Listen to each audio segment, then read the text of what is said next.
Un garçon de 7 ans, le bras cassé, porta sa petite sœur pendant des heures après que leur père d'accueil les eut abandonnés dans les bois.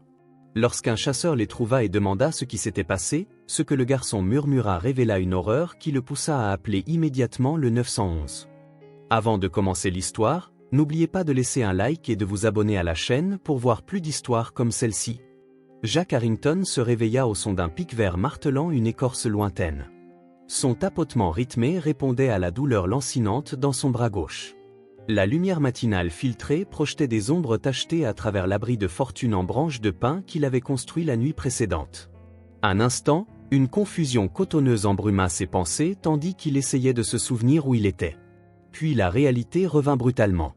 Les bois, la longue marche qui les attendait, le poids terrible de la responsabilité qui pesait sur ses épaules de 7 ans. À côté de lui, recroquevillée en une petite boule, sa sœur de 4 ans, Penny, dormait, le pouce mollement niché entre ses lèvres gercées, des traces de terre maculant ses joues. Ses cheveux blonds vénitiens emmêlés encadraient son visage. Des brindilles et des aiguilles de pin s'étaient prises dans ses boucles. Jack tendit sa main valide pour brosser une feuille de son front, attentif à ne pas la réveiller. Ces précieuses minutes, pendant qu'elle dormait, étaient les seules où il s'autorisait à laisser paraître sa peur. « On va s'en sortir », murmura-t-il, plus pour lui-même que pour sa sœur endormie. « On trouvera quelqu'un aujourd'hui. » Les événements de la veille défilaient dans son esprit comme un cauchemar qui refusait de se dissiper avec la lumière du matin. Le « camping surprise spécial » de Raymond, qui avait commencé par de rares sourires et des arrêts pour des barres chocolatées. Le trajet en voiture, de plus en plus long et silencieux à mesure que l'humeur de Raymond s'assombrissait. L'arrêt soudain sur un chemin forestier. Raymond leur ordonnant de sortir du camion avec leur petit sac à dos, qui ne contenait guère plus qu'un change et une gourde d'eau partagée. Le moment où Raymond les avait regardés avec des yeux froids et avait dit « C'est ici la place des ordures, dans les bois ». Le bruit des pneus sur le gravier s'estompant, tandis que les feux arrière rouges disparaissaient au bout du chemin, les laissant seuls dans l'obscurité grandissante. Jack changea de position, grimaçant alors qu'une douleur fulgurante lui transperçait le bras cassé. Le torchon que Diane, la femme de Raymond, lui avait enroulé autour du bras 3 jours plus tôt était maintenant immonde, taché de terre et de ce qui pouvait être du sang. Il savait, à la façon dont ça lui faisait mal, une douleur profonde et pulsatile qui s'intensifiait parfois en quelque chose de plus aigu, que quelque chose n'allait vraiment pas. Mais il ne pouvait pas y penser maintenant. Il devait se concentrer sur la mise en sécurité de Penny. Un petit gémissement s'échappa des lèvres de sa sœur alors qu'elle s'agitait dans son sommeil. Jack composa rapidement son visage, effaçant toute trace de douleur et de peur. Au moment où les yeux de Penny s'ouvrirent en papillonnant, il lui souriait. « Bonjour, Penny Chou, dit-il, utilisant l'ancien surnom que leur mère lui donnait. Penny cligna lentement des yeux, ses prunelles bleues, si semblables à celles de leur mère, se fixant sur son visage. « Jack, est-ce que monsieur Raymond revient aujourd'hui » Jack déglutit difficilement, goûtant le mensonge avant même de le prononcer. « Non, souviens-toi, je te l'ai dit hier soir, nous sommes partis à l'aventure. Juste toi et moi. Nous allons suivre le ruisseau jusqu'à ce que nous trouvions des gens gentils pour nous aider. » La lèvre inférieure de Penny trembla légèrement. « J'ai faim. »« Je sais. Moi aussi. » Jack attrapa son petit sac à dos avec sa main valide et en sortit leurs maigres provisions. Il restait une barre de céréales, ainsi qu'une gourde d'eau remplie à moins de la moitié. « On partage ça pour le petit déjeuner, d'accord ? Et ensuite, il faut qu'on se mette en marche. » Il cassa la barre de céréales en deux, puis cassa de nouveau sa portion en deux, remettant le plus gros morceau dans le sac à dos pour plus tard. Penny ne remarqua rien. Elle prit son morceau et le grignota lentement pendant que Jack tenait la gourde à ses lèvres, ne lui permettant que quelques petites gorgées. « Il faut en garder », expliqua-t-il quand elle protesta. « On pourrait en avoir besoin plus tard. » Pendant que Penny finissait de manger, Jack sortit de leur abri en rampant et se tint debout, inspectant les environs dans la lumière vive du matin. Les bois du Vermont s'étendaient dans toutes les directions. Une étendue apparemment infinie de pins et d'érables, l'air frais du début octobre mordait sa peau exposée, le froid automnal plus prononcé que la veille. Il entendait le doux gargouillis du petit ruisseau tout proche, celui qu'il avait trouvé juste avant que l'obscurité ne tombe complètement. La nuit dernière, il avait pris la décision de le suivre, se souvenant de quelque chose qu'il avait vu dans une émission sur la nature dans l'une de leurs précédentes familles d'accueil. « L'eau mène aux gens », avait dit le narrateur.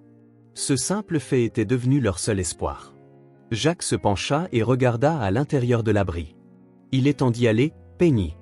Il faut qu'on marche le plus loin possible avant qu'il ne fasse nuit à nouveau.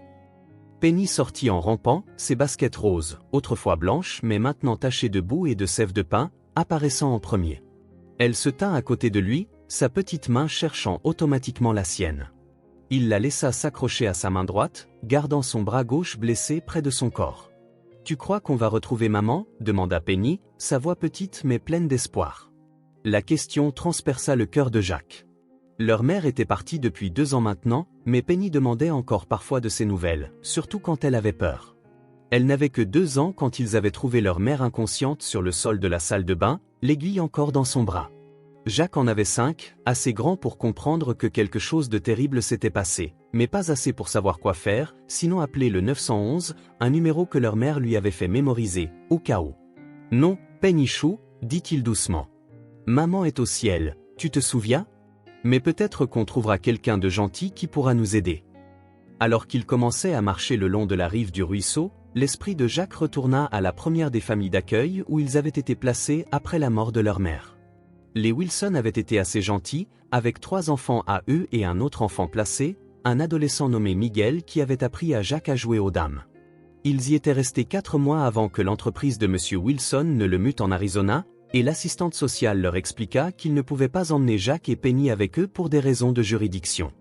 Après cela, il y eut les Bryant, où Madame Bryant faisait des biscuits tous les dimanches, mais M. Bryant buvait trop et criait la nuit. Puis les Parker, où ils avaient été séparés, Penny allant dans un placement spécial pour les plus jeunes enfants, jusqu'à ce que Jacques refuse de manger pendant 3 jours d'affilée et qu'ils soient réunis. 2 autres foyers suivirent. Chacun un flot de nouvelles règles, de nouveaux visages, de nouvelles déceptions. Et puis, il y a 6 semaines, ils avaient été placés chez Raymond et Diane Mercé. « Vous allez adorer là-bas », leur avait dit leur nouvelle assistante sociale, une femme surmenée nommée Madame Collins, qui avait remplacé Madame Peterson 2 mois plus tôt. Les Mercé ont une grande maison à la campagne. Pas d'autres enfants, donc vous aurez toute leur attention. Au début, cela avait semblé prometteur. La maison était en effet grande, une demeure coloniale de 2 étages située sur plusieurs hectares à l'extérieur d'une petite ville du Vermont. Diane leur avait montré leur chambre, séparée mais communicante, avec des vêtements neufs dans les tiroirs et un ours en peluche attendant sur le lit de Penny.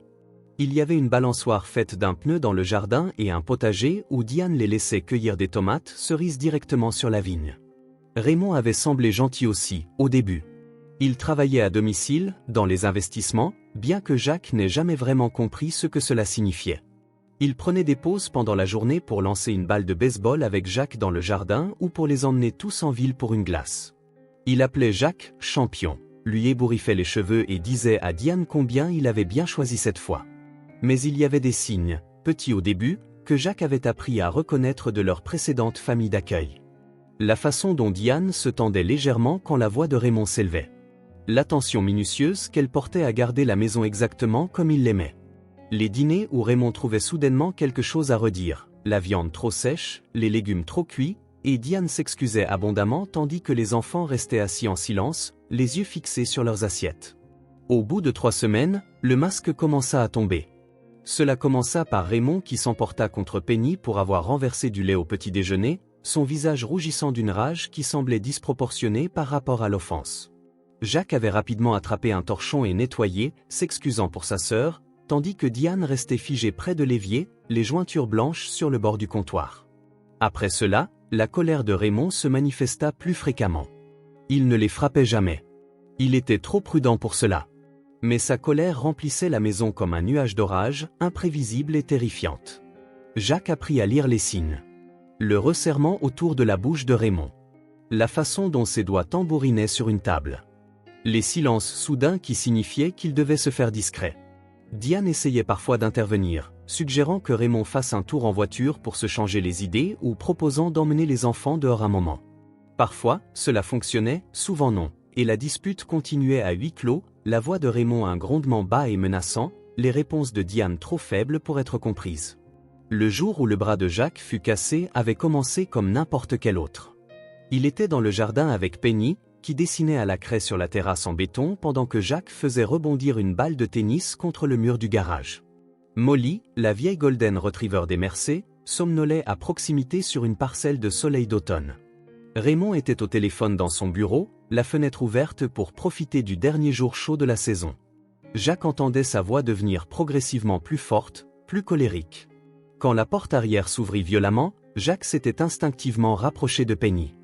Raymond traversa la cour d'un pas furieux. Son visage était déformé par une fureur que Jacques n'avait jamais vue auparavant, même dans leur pire famille d'accueil. Il ne les voyait pas, réalisa Jacques. Il se trouvait simplement sur le chemin de sa rage. Quand Raymond arma son pied pour frapper Molly qui somnolait, Jacques avait réagi sans réfléchir. Il s'était jeté en avant, plaçant son corps entre le chien et la botte de Raymond. Le coup, destiné aux côtes de Molly, atteignit le bras tendu de Jacques. Le craquement fut audible dans le silence soudain de la cour. Un instant, tout le monde se figea. Jacques au sol, se tenant le bras, Penny, les yeux écarquillés et silencieuse, Raymond debout au-dessus d'eux, sa rage laissant place à quelque chose comme du choc. Puis Diane arriva, se précipitant de la maison, le visage pâle, tandis qu'elle prenait Jacques dans ses bras et le rentrait précipitamment à l'intérieur. Plus tard, après que Diane eut enveloppé son bras avec un torchon et l'eut serré avec du ruban adhésif, lui assurant que ce n'était qu'une mauvaise entorse, même si des larmes perlaient à ses yeux, Jacques les avait entendus se disputer dans la cuisine. Il faut l'emmener chez un médecin, Raymond. Son bras pourrait être cassé. Et leur dire quoi? Que je l'ai frappé? Tu sais ce qui arriverait? On pourrait dire qu'il est tombé de la balançoire. Les accidents arrivent tout le temps aux enfants. Ils poseront des questions. Ils le font toujours. Cette nouvelle assistante sociale ne m'aime déjà pas. La moindre odeur de problème et ils prendront les enfants. Ouvriront une enquête. Mais son bras va bien. Les enfants sont résistants. Donne-lui du Tylenol pour enfants. Ça guérira tout seul. Ils avaient passé les 3 jours suivants dans d'étranges limbes. Raymond était prévenant, presque doux, apportant des glaces à l'eau à Jacques et le laissant regarder la télévision plus longtemps. Diane rôdait anxieusement, changeant le bandage de Fortune et vérifiant la circulation de ses doigts. Personne ne mentionna plus un médecin. Et puis, hier matin, Raymond avait annoncé le « camping surprise spécial ». Juste 3, Raymond, Jacques et Penny. Diane resterait à la maison parce que quelqu'un doit s'occuper de Molly. Jacques avait vu la peur dans les yeux de Diane, l'avait senti refléter la sienne, mais aucun d'eux n'avait osé objecter. « Jacques, je suis fatigué. On peut se reposer ?» La voix de Penny le ramena au présent. Il marchait depuis au moins 1 heure, peut-être plus. Le ruisseau s'était légèrement élargi mais était encore assez petit pour être franchi d'un saut par endroits. Jacques avait pris soin de le garder en vue, même lorsque le terrain les forçait à s'éloigner de la rive. Encore un petit peu, encouragea-t-il, bien que ses propres jambes fussent lourdes de fatigue et que son bras lui lançât une douleur impitoyable. « Tu vois ce gros rocher là-bas? On se reposera là. » Le « gros rocher » était en fait un bloc de pierre, sa surface usée et lissée par des siècles de vent et de pluie. Jacques aida Penny à grimper, puis s'assit à côté d'elle, les jambes pendantes dans le vide. De ce point de vue, il pouvait voir plus loin le long du ruisseau. Aucun signe de route ou de maison, juste plus d'arbres s'étendant à perte de vue. Penny se pencha contre son côté valide, son petit corps chaud contre le sien. « Raconte-moi une histoire, Jacques. Raconte-moi l'histoire de la maison magique. » La maison magique était une histoire que Jacques avait inventée lors de leur 2e famille d'accueil, quand Penny pleurait sa mère la nuit. C'était une maison qui se transformait pour refléter tout ce dont ses habitants avaient besoin. Des fenêtres qui donnaient sur des plages ou des montagnes, selon ce que l'on voulait voir, des pièces qui s'agrandissaient pour accueillir des amis, une cuisine qui sentait toujours les biscuits en train de cuire. « La maison magique nous attend », commença Jacques, sa voix basse et stable malgré son épuisement. « Elle n'est plus très loin maintenant.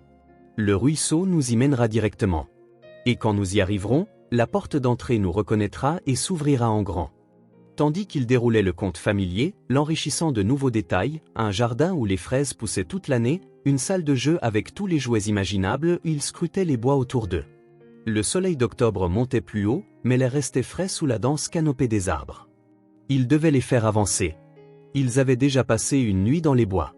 Il n'était pas sûr qu'ils puissent en survivre une autre. Il étendit aller, Penny Chou, dit-il quand il eut fini l'histoire. La maison magique attend. Faire descendre Penny du rocher fut plus difficile que de l'aider à monter. Quand elle sauta la courte distance jusqu'au sol, elle atterrit maladroitement et s'écorcha la paume sur une pierre coupante. « Aïe !» cria-t-elle, les larmes montant à ses yeux alors qu'elle levait la main pour lui montrer la petite coupure. « Ce n'est rien, dit Jacques, s'agenouillant à côté d'elle. Il sortit la gourde de son sac à dos et versa une infime quantité d'eau sur l'égratignure pour la nettoyer. Tu vois, juste une petite égratignure. Tu es solide. Comme maman le disait toujours. La mention de leur mère sembla aider. Penny renifla mais arrêta de pleurer, permettant à Jacques de lui essuyer doucement la main sur sa chemise. Il faut faire attention à notre eau, expliqua-t-il en rangeant la gourde. On peut en prendre plus dans le ruisseau, mais je ne suis pas sûr qu'elle soit potable. Un autre fragment de connaissance tiré d'une émission sur la nature, l'eau sauvage peut rendre malade à moins de la faire bouillir. Mais ils n'avaient aucun moyen de faire du feu, aucun récipient qui pourrait résister à la chaleur. Ils continuèrent leur voyage le long du ruisseau, Jacques scrutant constamment les signes de civilisation, une piste, une cabane, n'importe quoi. Au fil de la journée, les nuages commencèrent à s'amonceler au-dessus de leur tête, la lumière du soleil s'estompant. L'air devint plus froid, et Jacques remarqua que Penny grelottait dans sa veste légère. « Tu as froid, Penny ?» Elle hocha la tête, les lèvres serrées pour empêcher ses dents de claquer. Jacques s'arrêta et retira sa propre veste, une veste en jean doublée de flanelle que Diane lui avait achetée juste 2 semaines auparavant. La mettre sur les épaules de Penny fut difficile avec son bras blessé, mais il y parvint. « Et toi ?» demanda Penny, tout en se blottissant dans la chaleur de sa veste. « Je n'ai pas froid, » mentit Jacques, sentant déjà la morsure du vent à travers sa fine chemise à manches longues.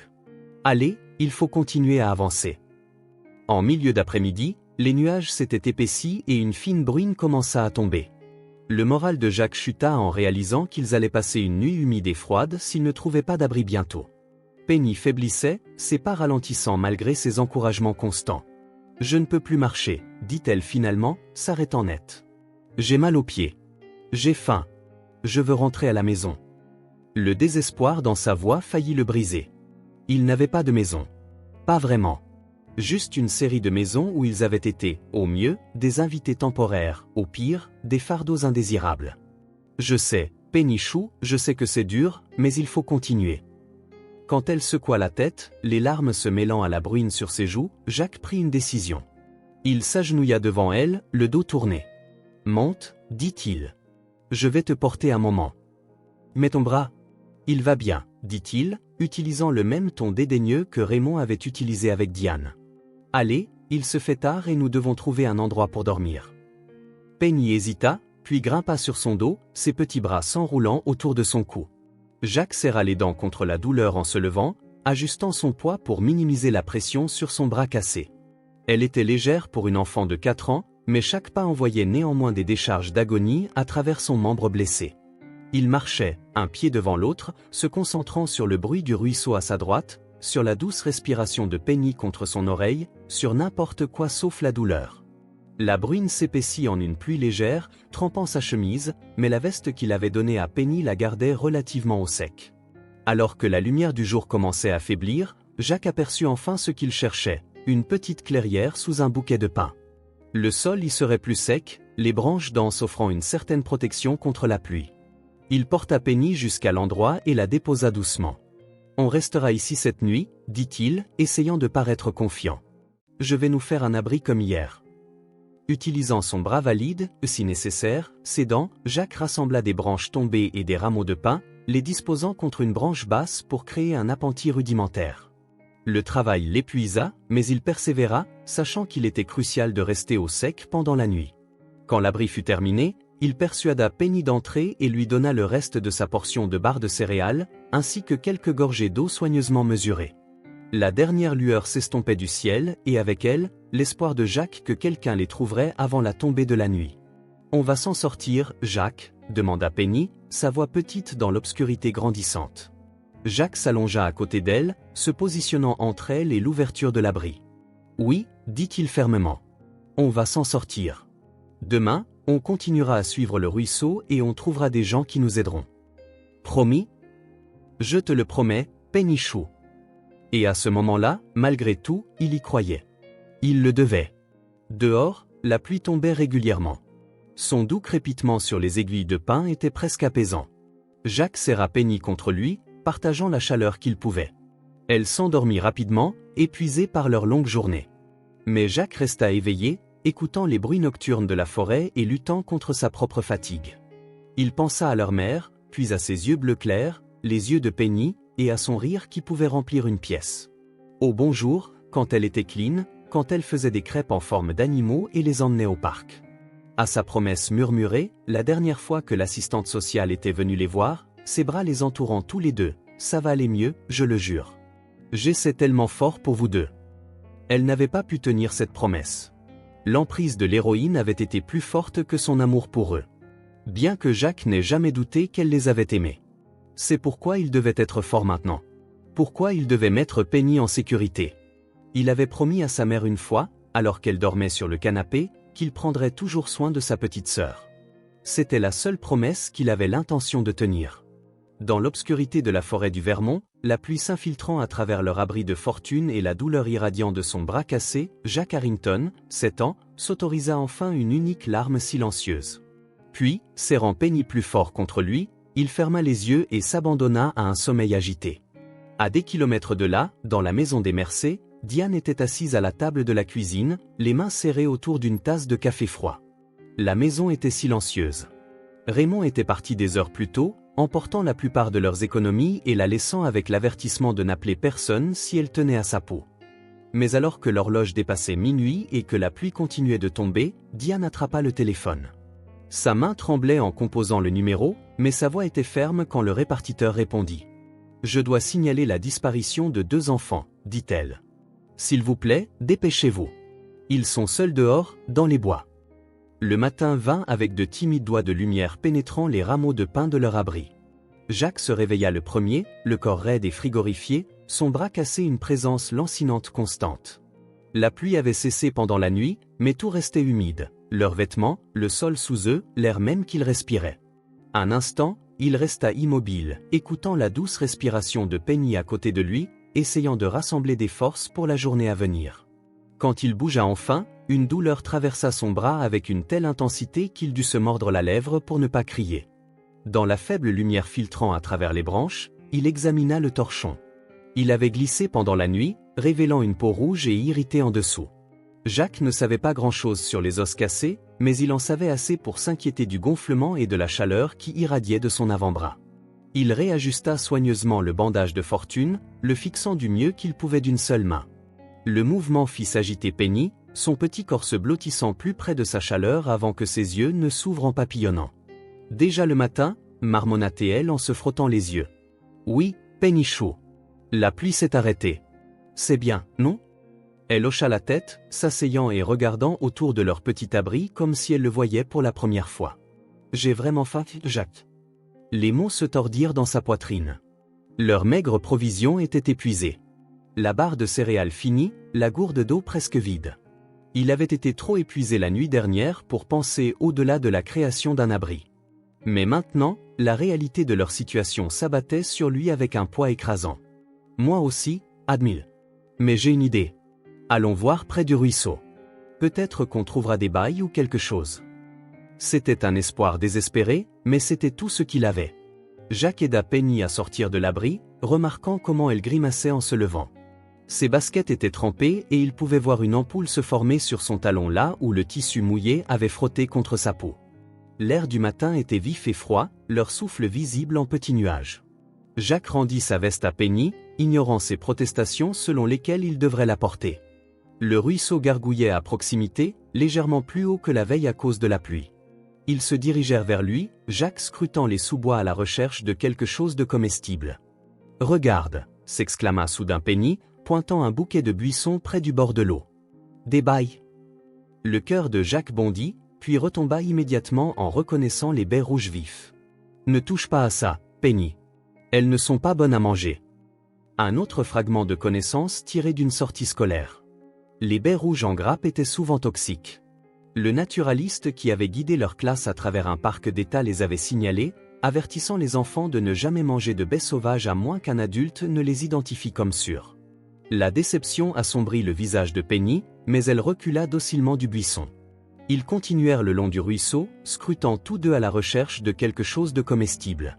Après près de 20 minutes de recherche, Jacques aperçut ce qu'il cherchait, un buisson de mûre, ses fruits sombres scintillant de rosée matinale. « Celles-ci sont bonnes, dit-il, le soulagement l'envahissant alors qu'il reconnaissait la forme distinctive.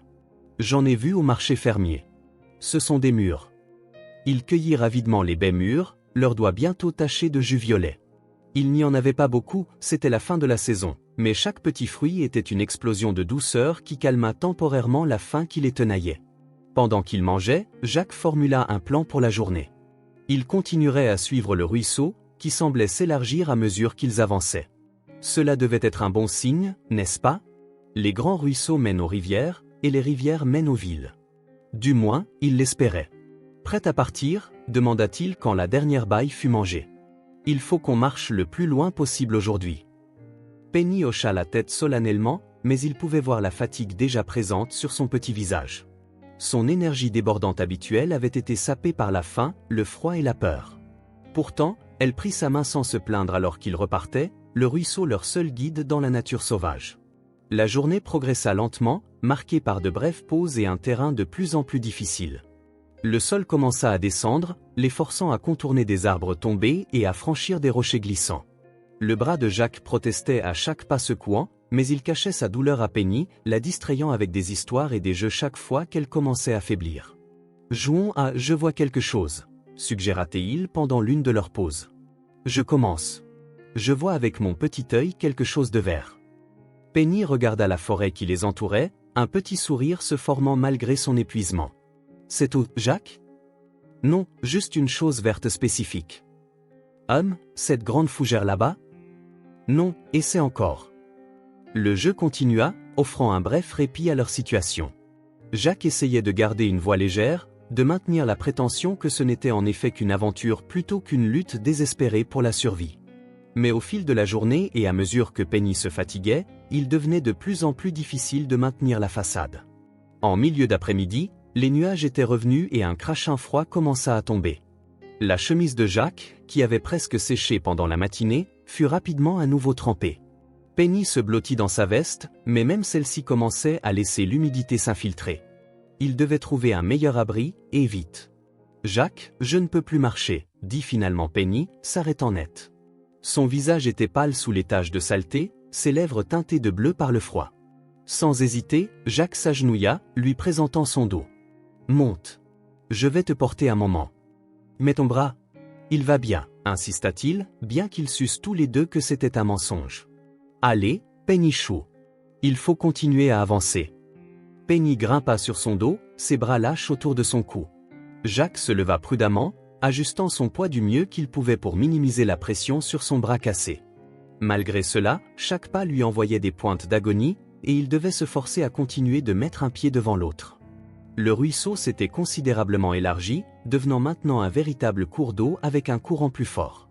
La pluie rendait le sol glissant, et 2 fois Jacques faillit tomber, se rattrapant au dernier moment pour éviter qu'ils ne dégringolent tous les deux le long de la rive de plus en plus escarpée. Sa vision se brouillait parfois. Que ce fût à cause de la douleur, de l'épuisement ou du début d'une fièvre, il ne pouvait le dire. Juste au moment où il sentait qu'il ne pouvait plus avancer, les arbres s'éclaircirent, révélant une petite clairière à côté du ruisseau. Au centre se dressait ce qui ressemblait à un affût de chasse abandonné, une petite structure en bois sur pilotis, avec des murs sur 3 côtés et un toit partiel. Ce n'était pas grand-chose, mais c'était mieux que tout ce qu'ils avaient eu depuis qu'ils avaient été abandonnés dans les bois. « Regarde, Penny, » dit Jacques, la voix peinant. « Une petite maison. On peut rester là cette nuit. » Il déposa Penny avec précaution, puis examina la structure. L'échelle en bois menant à la plateforme était pourrie par endroits mais encore utilisable. À l'intérieur, le sol était relativement sec, protégé de la pluie par les restes du toit. Il ferait froid avec un mur complètement ouvert aux éléments, mais au moins il serait surélevé et partiellement abrité. « Je monte le premier, » dit Jacques, testant l'échelle avec son poids. « Ensuite, je t'aiderai à monter. » Grimper d'une seule main était difficile, mais il réussit à atteindre la plateforme. Une fois là, il se retourna et appela Penny en bas, la guidant sur chaque barreau de l'échelle jusqu'à ce qu'elle se hisse sur la plateforme à côté de lui. Le petit espace, d'environ 6 pieds carrés, était vide à l'exception d'un vieux seau en plastique dans un coin et de quelques canettes de bière vides qui témoignaient d'une présence humaine occasionnelle. Jacques repoussa les canettes du pied et aida Penny à s'installer dans le coin le plus sec. « On restera ici cette nuit, » dit-il, essayant de paraître confiant. « Demain, on continuera à suivre le ruisseau. Je pense qu'on se rapproche de Jean. » En vérité, il n'avait aucune idée s'ils étaient plus proches du sauvetage que la veille. La nature sauvage du Vermont semblait infinie. Les arbres s'étendaient dans toutes les directions sans aucun signe de route, de maison ou de quoi que ce soit de vaguement civilisé. Mais il ne pouvait pas laisser Penny voir son doute. La lumière s'estompait rapidement maintenant. Le ciel nuageux hâtait la tombée de la nuit. Jack fit le point sur leur situation. Pas de nourriture, presque plus d'eau, des vêtements mouillés et des températures qui allaient probablement chuter davantage après la tombée de la nuit. Et son bras. Il ne voulait pas penser à son bras, à cette douleur profonde et pulsatile qui s'aiguisait parfois en quelque chose de si intense que cela lui coupait momentanément le souffle. « J'ai froid, Jack », dit Penny, les dents claquant. « Et j'ai mal au ventre. » Jack s'assit à côté d'elle, enroulant son bras valide autour de ses épaules et la serrant contre lui. « Je sais, Penny chou. Moi aussi. Mais on va s'en sortir. Tu te souviens de ce que maman disait? Les Harrington sont durs à cuire. » Penny hocha la tête contre son épaule. Et doublement vive d'esprit. Le dicton familier lui noua la gorge. Leur mère, malgré toutes ses failles, les avait aimés farouchement. Dans ses bons jours, elle était pleine de ces petites phrases, des affirmations de leur force, de leur résilience, de leur valeur. Jack s'y accrochait maintenant, les utilisant pour soutenir son courage défaillant. « Raconte-moi encore l'histoire de la maison magique », demanda Penny, sa voix petite dans l'obscurité grandissante. Jack commença le conte familier, l'enrichissant de nouveaux détails. Une cheminée qui s'allumait toute seule quand on avait froid. Des lits avec les couvertures les plus douces imaginables. Un garde-manger toujours rempli de leurs aliments préférés. En parlant, il pouvait presque sentir la chaleur fantôme du feu imaginaire. Pouvait presque goûter le chocolat chaud et les biscuits qu'il décrivait. Penny s'endormit avant la fin de l'histoire, l'épuisement l'emportant finalement. Jack continua de la tenir, écoutant la pluie crépiter sur le toit partiel au-dessus d'eux et le ruisseau se précipiter en contrebas. Il était si fatigué, son corps endolori d'une lassitude profonde qui alourdissait ses paupières. Mais il luttait contre le sommeil, craignant ce qui pourrait arriver s'il s'y abandonnait. Ses pensées se tournèrent vers les recherches qui devaient être en cours maintenant. Diane avait sûrement appelé quelqu'un, leur avait parlé de Raymond abandonnant les enfants dans les bois. Mais saurait-il où chercher? Le chemin forestier où Raymond les avait laissés était à des kilomètres de toute route principale, et il marchait depuis près de 2 jours maintenant. Comment quelqu'un pourrait-il les trouver dans cette vaste nature sauvage?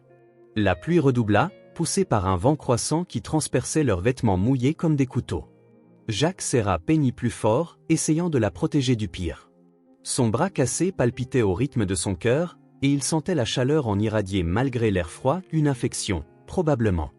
Il se souvint d'un garçon dans l'une de leurs familles d'accueil qui était tombé d'un arbre et s'était cassé le poignet. Les parents d'accueil l'avaient emmené à l'hôpital immédiatement, et même avec des soins médicaux appropriés, il avait développé une infection qui avait nécessité des antibiotiques. Jack n'avait pas d'antibiotiques, pas de soins appropriés, rien que sa propre détermination à garder Penny en sécurité, et cette détermination était mise à rude épreuve alors que la douleur et l'épuisement menaçaient de le submerger. Il avait dû s'assoupir malgré ses efforts, car la chose suivante dont il se souvint fut qu'il se réveillait en sursaut au son de la voix de Penny. « Jack! Jack, il y a quelque chose dehors. » Instantanément alerte, Jack tendit l'oreille à travers le bruit de la pluie et du vent. Au début, il ne perçut rien d'inhabituel, mais ensuite un reniflement, des branches se brisant sous des pas lourds. Quelque chose bougeait dans les sous-bois en dessous de leur abri. Le cœur de Jack martelait contre ses côtes. Un ours? Un loup? Il n'avait aucune idée des types de prédateurs qui rôdaient dans les bois du Vermont, mais il fut soudainement extrêmement conscient de leur vulnérabilité. 2 petits enfants sans armes, sans moyen de se défendre. « Chut !» murmura-t-il à Penny, qui s'agrippait à son bras, terrifié. « Ça va. On est en hauteur. Ils ne peuvent pas nous atteindre. » Il espérait que c'était vrai. L'affût de chasse était surélevé d'environ 6 pieds du sol, vraisemblablement pour donner aux chasseurs un meilleur point de vue et pour les garder hors de la ligne de mire des cerfs. Mais cette hauteur dissuaderait-elle un prédateur déterminé? Les bruits devinrent plus forts, plus proches. Jack tira Penny derrière lui, se positionnant entre elle et le côté ouvert de l'affût. Si quelque chose essayait de grimper, il devrait d'abord passer par lui. Une ombre bougea à la base de l'affût, visible même dans la faible lumière. Jack retint son souffle, chaque muscle tendu pour ce qu'il ne pouvait combattre, ne pouvait fuir. Tout ce qu'il pouvait faire, c'était attendre et prier pour que ce qui était là dehors perde intérêt et s'éloigne. La créature émergea des sous-bois dans une petite parcelle de clair de lune, et Jacques faillit s'effondrer de soulagement. Ce n'était ni un ours ni un loup, mais un raton laveur. Son visage masqué se pencha vers eux, curieux. L'animal renifla l'air, capta apparemment l'odeur d'humain et décida qu'il ne valait pas la peine d'être examiné davantage. Il s'éloigna nonchalamment dans l'obscurité, ne laissant que le bruit de la pluie. « Il est parti », dit Jacques, sentant le petit corps de Penny trembler encore contre son dos. C'était juste un raton laveur, comme dans ce livre qu'on a lu, tu te souviens? Astérisque l'aventure nocturne de Ricky le raton laveur astérisque. Penny jeta un coup d'œil derrière lui, les yeux écarquillés. « Tu es sûr qu'il est parti? » « Je suis sûr. Les ratons laveurs ne dérangent pas les gens. Ils cherchaient probablement juste à manger. » La mention de nourriture fit se contracter douloureusement l'estomac de Jacques. Il n'avait rien mangé depuis les murs de ce matin-là. Et même celle-ci avait été un maigre petit déjeuner. Demain, il devrait trouver plus de nourriture, ou... Il repoussa cette pensée. Il trouverait de la nourriture. Il trouverait des gens. Il le devait. Le reste de la nuit se passa par bribes de sommeil agité, interrompu par la pluie, le froid et la douleur. Le bras de Jacques était passé d'une douleur lancinante à une sensation de brûlure incessante qui irradiait jusqu'à son épaule et jusqu'au bout de ses doigts. Il essaya de le vérifier dans l'obscurité, mais ne put que sentir que le gonflement avait augmenté, étirant le torchon sale à ses limites. Au moment où la lumière grise commença à filtrer à travers les arbres, Jacques se sentait pire que la veille. Sa tête battait et son corps alternait entre frissons et vagues de chaleur qui n'avaient rien à voir avec la température extérieure. Mais Penny le regardait avec confiance dans ses yeux bleus. Et donc, il se força à sourire, à agir comme si tout était normal. « Prête pour une autre journée d'aventure ?» demanda-t-il, sa voix étonnamment assurée. Penny hocha la tête, mais sans enthousiasme. « J'ai vraiment faim, Jacques. Et soif. » Leur gourde d'eau était vide maintenant. Jacques avait donné les dernières gorgées à Penny avant qu'elle ne s'endorme. « On boira dans le ruisseau », décida-t-il, bien qu'il ne fût pas sûr que ce soit sans danger. Mais la déshydratation était un danger plus immédiat que ce qui pourrait se trouver dans l'eau. Ils descendirent l'échelle avec précaution, Jacques passant le premier pour rattraper Penny si elle glissait. Le matin était frais mais plus clair que la veille, la pluie s'étant éloignée pendant la nuit. Le ruisseau se précipitait, gonflé par les précipitations, son courant plus fort qu'auparavant. Jacques mena Penny au bord, où ils puisèrent tous les deux de l'eau dans leurs mains et burent avec avidité. L'eau était froide et avait un goût de terre et de pierre, mais c'était la chose la plus rafraîchissante que Jacques ait jamais connue. Ils remplirent également leurs gourdes, bien que boire directement du ruisseau fût plus facile que d'essayer de remplir le récipient à goulot étroit d'une seule main. « Maintenant, il faut trouver un petit déjeuner », dit Jacques, essayant de paraître plus confiant qu'il ne l'était. « Cherchons d'autres bails en marchant. » Ils partirent le long de la rive du ruisseau, scrutant tous deux à la recherche de quelque chose de comestible. Le terrain continuait de descendre, le chemin le long de l'eau devenant de plus en plus dangereux. Par endroits, ils devaient grimper par-dessus des arbres tombés ou contourner des sections où la rive s'était érodée, ne laissant qu'une pente abrupte vers l'eau tumultueuse en contrebas. L'état de Jacques se détériora au fil de la matinée. La fièvre qui menaçait s'empara maintenant de lui pour de bon, rendant ses mouvements maladroits et ses pensées léthargiques. Plusieurs fois, il dut s'arrêter et s'appuyer contre un arbre, attendant qu'une vague de vertige passe. Il essaya de le cacher à Penny, mais elle devenait de plus en plus inquiète. « Tu n'as pas l'air bien, Jacques, » dit-elle lors d'un de ses arrêts, son petit visage crispé d'inquiétude. « Tes joues sont toutes rouges, mais tu grelottes. »« Je vais bien, » insista-t-il, se détachant du tronc d'arbre. « Juste un peu fatigué. Allez, il faut continuer à avancer. » Ils continuèrent leur voyage, le ruisseau leur compagnon constant. Vers midi, leur chance s'améliora légèrement lorsqu'ils découvrirent une parcelle de framboises sauvages poussant dans une clairière ensoleillée. Les baies étaient passées leur apogée, beaucoup trop mûres ou commençant à moisir, mais ils réussirent à en trouver suffisamment de bonnes pour calmer leur faim. Pendant qu'ils mangeaient, Jacques essaya de faire le point sur leur situation. Ils étaient dans les bois depuis près de 3 jours maintenant. Quelle distance avaient-ils parcouru? 5 miles? 10? Ils n'avaient aucun moyen de le savoir. Tout ce qu'ils savaient, c'est qu'ils n'avaient vu aucun signe de civilisation, aucune cabane, aucun sentier de randonnée, pas même de vieilles traces de pneus ou de détritus qui indiqueraient une présence humaine. « Jacques ?» La voix de Penny le tira de ses pensées. « Tu crois que maman serait fière de nous ?» La question le prit au dépourvu, une boule se formant dans sa gorge. « Oui, Penny Chou. Je pense qu'elle serait vraiment fière de ton courage. » Penny hocha la tête solennellement. Je pense qu'elle serait fière de toi aussi. Tu prends bien soin de moi, comme tu le lui avais promis. Jacques ne put parler, la gorge serrée. Au lieu de cela, il serra la main de Penny, espérant qu'elle comprenait ce qu'il ne pouvait pas dire, qu'il tiendrait cette promesse jusqu'à son dernier souffle si nécessaire. Ils continuèrent, le ruisseau s'élargissant progressivement en ce qui pouvait maintenant être appelé une petite rivière. Le courant semblait dangereux, l'eau vive écumant autour des rochers et des arbres tombés. Jacques gardait Penny bien à l'écart du bord, extrêmement conscient du danger que représentait l'eau tumultueuse.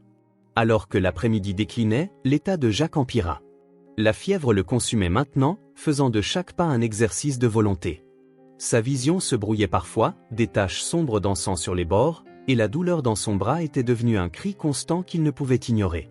Pourtant, il persévéra, sachant que s'arrêter signifiait abandonner, et abandonner signifiait, il ne pouvait pas y penser, ne s'autorisait pas à envisager l'échec. « Jacques ?» La voix de Penny semblait venir de loin. « Jacques, tu marches bizarrement. » Il réalisa qu'il avait titubé, son chemin le long de la rivière devenant erratique. Avec un effort énorme, il se concentra pour mettre un pied devant l'autre en ligne droite. « Je vais bien », dit-il automatiquement, le mensonge devenant moins convaincant à chaque fois qu'il le répétait. « Je fais juste attention aux endroits glissants. » Penny ne le crut pas. Il le voyait dans ses yeux, mais elle ne discuta pas, resta juste près de lui, le soutenant parfois quand il chancelait. Le soleil commençait sa descente quand ils atteignirent le pin tombé. Ils barraient leur chemin, un tronc massif d'environ 3 pieds de diamètre qui s'était autrefois dressé au bord de la rivière avant que les tempêtes ou la pourriture ne l'abattent. Maintenant, ils créaient une barrière qu'ils devraient escalader ou contourner. Jacques s'arrêta, évaluant l'obstacle à travers la brume fiévreuse qui obscurcissait ses pensées. Contourner signifierait quitter le bord de la rivière, risquant potentiellement de se perdre dans la forêt dense. Franchir signifiait grimper, ce qui serait difficile avec son bras blessé. Mais le tronc n'était pas trop haut du sol, peut-être 2 pieds à son point le plus élevé. Il pouvait y arriver. « Il faut qu'on grimpe par-dessus », dit-il à Penny. « Je vais t'aider à monter d'abord, puis je suivrai. » Il hissa Penny sur le tronc avec son bras valide, la stabilisant alors qu'elle chevauchait l'écorce rugueuse. Mais quand vint son tour de suivre, ses forces l'abandonnèrent. Sa première tentative pour se hisser se solda par une douleur fulgurante et brûlante provenant de son bras cassé qui le laissa haletant. Sa deuxième tentative ne fut pas meilleure. « Jacques !» La voix de Penny était aiguë de peur. « Qu'est-ce qui ne va pas ?»« Rien, » halta-t-il, bien que la sueur perlât sur son visage malgré l'air frais. « Donne-moi juste une minute. » Il prit une profonde inspiration, rassembla ce qui lui restait de force et essaya de nouveau. Cette fois, il réussit à hisser le haut de son corps sur le tronc, puis à basculer ses jambes par-dessus avec un mouvement maladroit et douloureux qui le laissa à califourchon sur la bûche à côté de Penny. Un instant, il ne put bouger, ne put parler, put seulement rester assis là, essayant de respirer à travers la douleur. La main de Penny trouva la sienne, la serrant avec une force surprenante. « Tu peux le faire, Jacques », dit-elle, reprenant des mots qu'il lui avait dit d'innombrables fois au cours des 3 derniers jours. Juste un petit peu plus loin. Ces encouragements lui donnèrent la force de continuer. Ils se glissèrent le long du tronc jusqu'à atteindre l'autre côté, puis se laissèrent descendre prudemment au sol. Les jambes de Jacques fléchirent lorsque ses pieds touchèrent terre, et il dut s'appuyer contre la bûche pour se soutenir. Penny le regarda avec des yeux inquiets. « Peut-être qu'on devrait se reposer ici un moment. » Jacques secoua la tête. « Pas encore. Il faut trouver un bon endroit pour ce soir. Un endroit abrité. » Ils continuèrent le long de la rivière, Jacques avançant maintenant par pure force de volonté. La fièvre rendait tout lointain et légèrement irréel, comme s'ils se regardaient, lui et Penny, de quelque part au-dessus. Seule la douleur dans son bras l'ancrait à la réalité, une flamme persistante qui refusait de s'éteindre. Au crépuscule, ils trouvèrent enfin ce que Jacques cherchait, un pin massif dont les branches basses balayaient le sol, créant un abri naturel en dessous. Il se dressait à environ 20 pieds du bord de la rivière, sur un terrain légèrement plus élevé qui resterait sec même si la rivière montait davantage. « On restera ici cette nuit, » dit Jacques, menant Penny sous les branches protectrices du pin. L'espace sous l'arbre ressemblait à une petite pièce, les aiguilles denses formant des murs et un plafond qui aideraient à retenir le peu de chaleur corporelle qu'ils avaient. Le sol était tapissé d'années d'aiguilles tombées, créant une surface douce et relativement sèche. Penny se blottit sur le lit d'aiguilles de pin, l'épuisement évident dans chaque ligne de son petit corps. Jacques s'assit à côté d'elle, le dos contre le tronc, luttant pour rester conscient. Il savait qu'il devrait essayer de trouver plus de nourriture, devrait rassembler des branches supplémentaires pour améliorer leur abri, devrait faire une douzaine d'autres choses pour améliorer leurs chances de survie.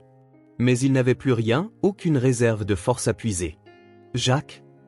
La voix de Penny était petite, effrayée. « Est-ce qu'on va mourir ici ?» La question transperça la brume fiévreuse, ramenant Jacques à une pleine conscience. « Non, » dit-il avec toute la conviction qu'il put rassembler. « Non, Penny Chou. On ne va pas mourir. Quelqu'un nous trouvera bientôt. » « Promis ?» Jacques hésita. Il lui avait fait tant de promesses. Promesses que tout irait bien, qu'il la garderait en sécurité, qu'il trouverait de l'aide. Il n'était pas sûr combien de promesses de plus il pourrait tenir. « Je promets que je ferai tout ce que je peux pour te ramener à la maison saine et sauve, » dit-il finalement. C'était la promesse la plus honnête qu'il pouvait faire. Penny sembla satisfaite. Elle ferma les yeux, son pouce trouvant le chemin de sa bouche dans un geste d'auto-apaisement dont elle s'était surtout défaite mais auquel elle revenait encore lorsqu'elle avait peur. Jacques lutta contre l'épuisement qui le tirait vers le bas, déterminé à rester éveillé, à veiller sur Penny. Mais la fièvre gagnait, l'entraînant dans une obscurité tourbillonnante où le temps perdait son sens et la réalité se brouillait avec le cauchemar. Dans son délire, il vit sa mère debout au bord de la clairière, les bras tendus, le visage empreint de chagrin. Il vit les yeux froids de Raymond Mercé alors qu'il s'éloignait en voiture, les laissant mourir dans la nature. Il vit Diane, les larmes coulant sur son visage, composant un numéro de téléphone avec des doigts tremblants. Et à travers tout cela, il entendit la voix de Penny, parfois proche, parfois distante, appelant son nom avec une urgence croissante. « Jacques! Jacques, réveille-toi! S'il te plaît, réveille-toi !» Avec un effort monumental, Jacques se hissa hors de l'inconscience. Penny secouait son bras valide, son visage à quelques centimètres du sien, des larmes traçant des sillons propres à travers la saleté sur ses joues. « Je suis réveillé, » marmonna-t-il, sa langue épaisse et peu coopérative. « Qu'est-ce qui ne va pas ? » « Tu faisais des bruits effrayants, » dit-elle, la lèvre inférieure tremblante, « et tu es vraiment chaud. Comme la fois où j'ai eu la mauvaise grippe et que j'ai dû aller à l'hôpital. » Jacques essaya de se concentrer sur son visage, mais il n'arrêtait pas de glisser dans et hors de la clarté. « Je vais bien, » ment-il. « Juste fatigué. »« Tu ne vas pas bien. » La voix de Penny était étonnamment ferme. « Il faut trouver de l'aide maintenant. » Jacques savait qu'elle avait raison. Mais que pouvait-il faire ? Il faisait presque nuit. Ils étaient au milieu de nulle part, et il pouvait à peine se tenir debout, encore moins marcher davantage. « Demain matin, » dit-il, essayant de paraître rassurant. « On continuera demain matin. » Penny le regarda d'un air dubitatif mais ne discuta pas. Elle se réinstalla à côté de lui, son petit corps pressé contre le sien. Malgré sa fièvre, Jacques avait froid. Un froid glacial qu'aucune quantité de chaleur corporelle partagée ne pouvait chasser. Alors que la nuit tombait complètement, la forêt autour d'eux s'anima de bruit, le bruissement de petites créatures dans les sous-bois, les cris des oiseaux nocturnes, le murmure continu de la rivière. Jacques regardait les bribes de ciel visibles à travers les branches de pin, apercevant les étoiles apparaître une par une. « Jacques ?» La voix de Penny était somnolente. « Tu veux bien me raconter encore l'histoire de la maison magique ?»« Bien sûr, Penny Chou. » Sa voix n'était plus qu'un murmure rauque, chaque mot un effort. « La maison magique nous attend. Elle n'est plus très loin. Et quand nous y arriverons, la porte d'entrée nous reconnaîtra et s'ouvrira en grand. » Il continua le conte familier, l'enrichissant de nouveaux détails tirés des recoins brumeux de son esprit fiévreux. Penny s'endormit avant qu'il n'ait fini, sa respiration profonde et régulière contre son flanc. Jacques essaya de rester éveillé, essaya de maintenir sa veille, mais la fièvre le tira une fois de plus dans l'obscurité. Sa dernière pensée consciente fut une prière, non pas pour lui-même, mais pour Penny, que quelqu'un la trouve, qu'elle ne soit pas seule, que sa dernière promesse ne soit pas rompue. À des kilomètres de là, dans un petit poste de garde forestier à la lisière du parc national de Green Mountain, un groupe s'était rassemblé autour d'une carte étalée sur une table. Policiers d'État, gardes forestiers et bénévoles locaux des équipes de recherche et de sauvetage écoutaient un détective pointer un chemin forestier au cœur des bois. Selon Madame Mercé, c'est approximativement là que son mari a laissé les enfants il y a 3 jours, dit le détective, son doigt tapotant un point sur la carte. Depuis, nous pensons qu'ils ont suivi ce réseau hydrographique en aval. Le garçon sait apparemment que l'eau mène à la civilisation. Gamin intelligent, commenta l'un des gardes. Mais c'est beaucoup de terrain à couvrir. Et avec la pluie que nous avons eue, nous les trouverons, dit fermement le détective. Demain, à la première heure, nous aurons des hélicoptères dans les airs et des équipes au sol. Chaque officier disponible, chaque bénévole. Ces enfants sont dehors depuis 3 jours avec des provisions minimales. Le temps est critique. Dans une autre pièce, Diane Mercer était assise, la tête entre les mains, une tasse de café à peine touchée sur la table devant elle. Le poids de son action tardive, de son incapacité à appeler à l'aide immédiatement, pesait sur elle comme une force physique. « S'il vous plaît » murmura-t-elle à personne en particulier. « S'il vous plaît, trouvez-les.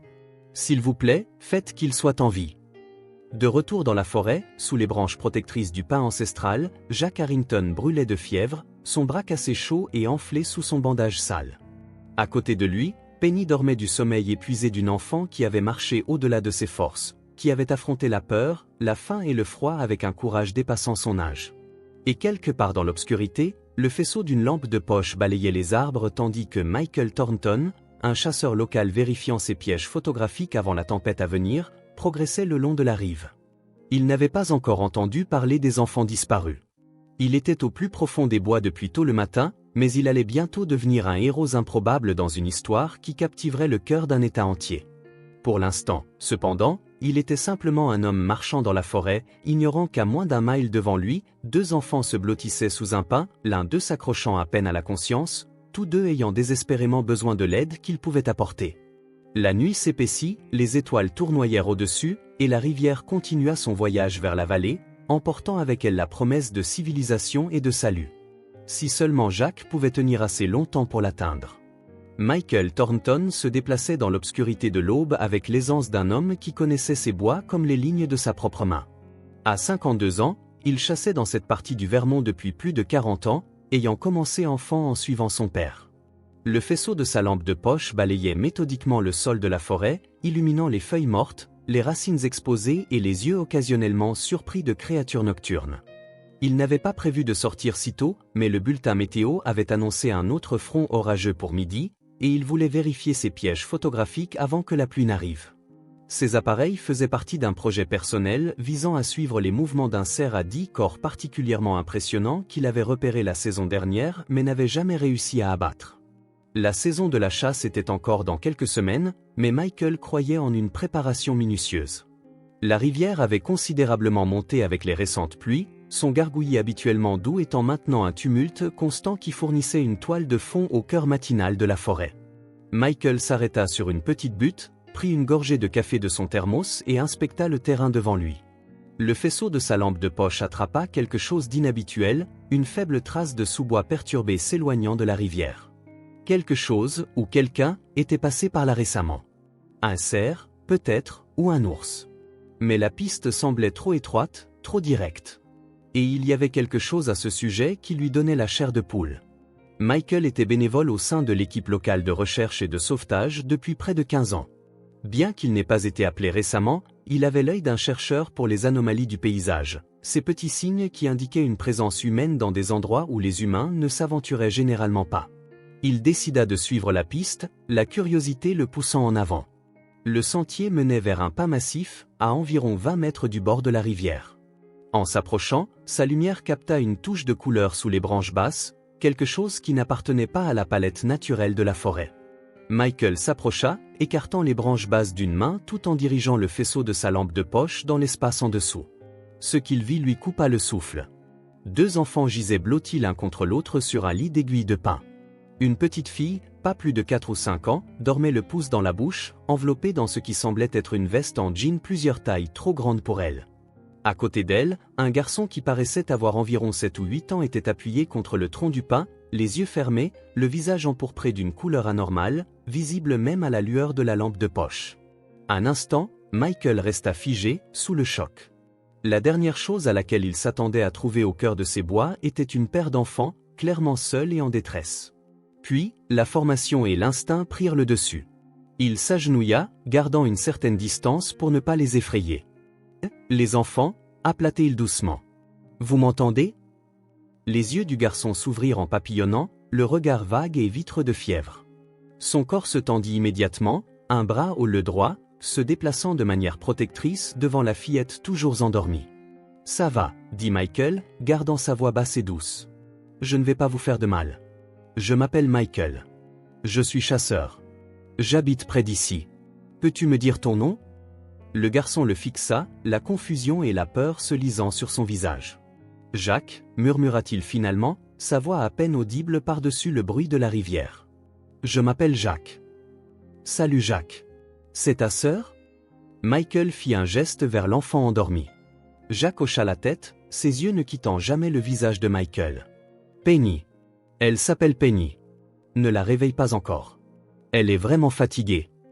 Michael remarqua comment Jacques gardait son bras gauche replié contre son corps, enveloppé dans ce qui ressemblait à un torchon immonde. Même dans la pénombre, il pouvait voir le gonflement anormal, la rougeur inquiétante de l'infection. « Jacques, qu'est-il arrivé à ton bras ?» demanda-t-il, suspectant déjà la réponse mais ayant besoin d'une confirmation. « Il est cassé, » dit Jacques, d'un ton neutre, comme s'il discutait d'une chose aussi banale que la météo. « C'est monsieur Raymond qui l'a cassé. » La simple déclaration, livrée avec une telle résignation, serra la poitrine de Michael de colère, mais il garda une expression neutre, sachant que le garçon observerait sa réaction. « Et qui est monsieur Raymond ?»« Notre père d'accueil. Il nous a laissés ici. » Les yeux de Jacques parcoururent les alentours, soudain plus alertes malgré la fièvre. « Il ne reviendra pas. Il a dit qu'on était des ordures. Que les ordures appartiennent au bois. » Les mots frappèrent Michael comme un coup physique. Il avait entendu de nombreuses histoires au cours de ces années avec les équipes de recherche et de sauvetage. Des gens bloqués après s'être perdus, des blessures subies lors de randonnées ou d'escalades qui avaient mal tourné. Mais rien de tel. Rien d'aussi délibérément cruel, d'aussi calculé pour nuire à des enfants. « Mais je ne suis pas une ordure », continua Jacques, sa voix plus forte maintenant, une étincelle de défi perçant à travers la brume fiévreuse. « Penny n'est pas une ordure. J'ai promis à maman que je la garderai toujours en sécurité. » « Tu l'as gardée en sécurité, Jacques, » dit Michael, la gorge serrée d'émotion. « Tu as fait un travail incroyable. Mais maintenant, je vais t'aider. D'accord ? Je vais appeler des gens qui pourront vous sortir, toi et Penny, de ces bois et vous emmener à l'hôpital. » Jacques parut réfléchir à cela, ses yeux ne quittant jamais le visage de Michael, comme s'il cherchait le moindre signe de tromperie. Finalement, il fit un petit signe de tête. « Mon bras me fait vraiment mal. » Admit, les mots semblant lui coûter énormément. Et je crois que j'ai de la fièvre. Comme quand Penny a eu la grippe. J'en suis sûr, dit Michael, attrapant déjà le téléphone satellite qu'il portait lors de ses excursions plus longues dans les bois. Mais nous allons te trouver de l'aide très bientôt. Pendant qu'il composait le 911, Michael gardait les yeux sur les enfants. La petite fille, Penny, commençait à s'agiter, peut-être réveillée par leur conversation à voix basse. Jacques tourna immédiatement son attention vers elle, lui murmurant des paroles rassurantes que Michael ne put tout à fait saisir, mais dont l'intention était claire. Même dans son état compromis, la première priorité du garçon était de réconforter sa sœur. Le répartiteur du 911 répondit, et Michael expliqua rapidement la situation, fournissant des coordonnées aussi précises que possible grâce à son GPS. Le répartiteur confirma ce qu'il soupçonnait déjà. Il s'agissait des enfants disparus que les autorités locales recherchaient depuis la veille après-midi. Les équipes de recherche sont déjà mobilisées, l'informa le répartiteur. Pouvez-vous rester avec les enfants jusqu'à l'arrivée des secours ? Absolument. J'ai des provisions d'urgence, de l'eau, de la nourriture, une trousse de premiers secours et des vêtements supplémentaires. Je les mettrai aussi à l'aise que possible. Du personnel médical sera dépêché immédiatement. Pouvez-vous décrire plus en détail l'état du garçon ? Michael fit une évaluation approfondie de ce qu'il pouvait observer. La fièvre évidente de Jacques, le bras enflé qui était presque certainement infecté, les signes de déshydratation et d'exposition. Il garda la voix basse, mais Jacques le regardait avec une intensité troublante, clairement conscient qu'on parlait de lui. Au moment où Michael termina l'appel, Penny était complètement réveillée, ses yeux bleus écarquillés de peur en voyant l'étranger agenouillé au bord de leur abri. Elle se pressa immédiatement plus près de Jacques, une petite main agrippant sa chemise. « Ça va, Penny Chou ?» murmura Jacques. « C'est monsieur Michael. Il va nous aider. » Michael fut frappé par la confiance implicite dans ces mots. Après ce que ses enfants avaient vécu, abandonnés par leur père d'accueil, luttant pour survivre pendant des jours dans la nature, la volonté de Jacques de croire en la gentillesse d'un autre adulte était tout simplement remarquable. « Salut Penny !» dit Michael, gardant sa voix douce. Je parie que tu as faim et soif, n'est-ce pas? J'ai de l'eau et des encas dans mon sac à dos. Il se déplaça lentement, télégraphiant ses actions alors qu'il déchargeait son sac à dos et en sortait une bouteille d'eau et plusieurs barres de céréales. Il les tendit d'abord à Jacques, laissant le garçon jouer son rôle familier de pourvoyeur en les donnant à sa sœur. Penny prit la barre de céréales avec un mélange d'empressement et de méfiance, ses yeux allant de Michael à Jacques comme pour chercher une permission. Quand Jacques hocha la tête, elle déchira l'emballage, dévorant la barre avec la faim désespérée d'une enfant qui n'avait pas eu de repas correct depuis des jours. Les secours sont en route, leur dit Michael pendant qu'ils mangeaient et buvaient. Beaucoup de gens vous cherchent. Ils seront bientôt là pour vous emmener dans un endroit chaud et sûr. Est-ce qu'ils vont nous renvoyer chez Monsieur Raymond? Demanda Penny, sa voix petite et effrayée. Non, dit fermement Michael, peu importe si c'était une promesse qu'il pouvait techniquement tenir. Vous n'aurez plus jamais à retourner chez lui. Jamais. Cela sembla satisfaire les deux enfants. Jacques se détendit visiblement, une partie de la tension quittant ses maigres épaules, mais le soulagement fut de courte durée alors qu'une autre vague de fièvre le frappa clairement. Ses yeux perdirent leur concentration et il vacilla légèrement là où il était assis. Michael savait qu'il devait agir plus directement.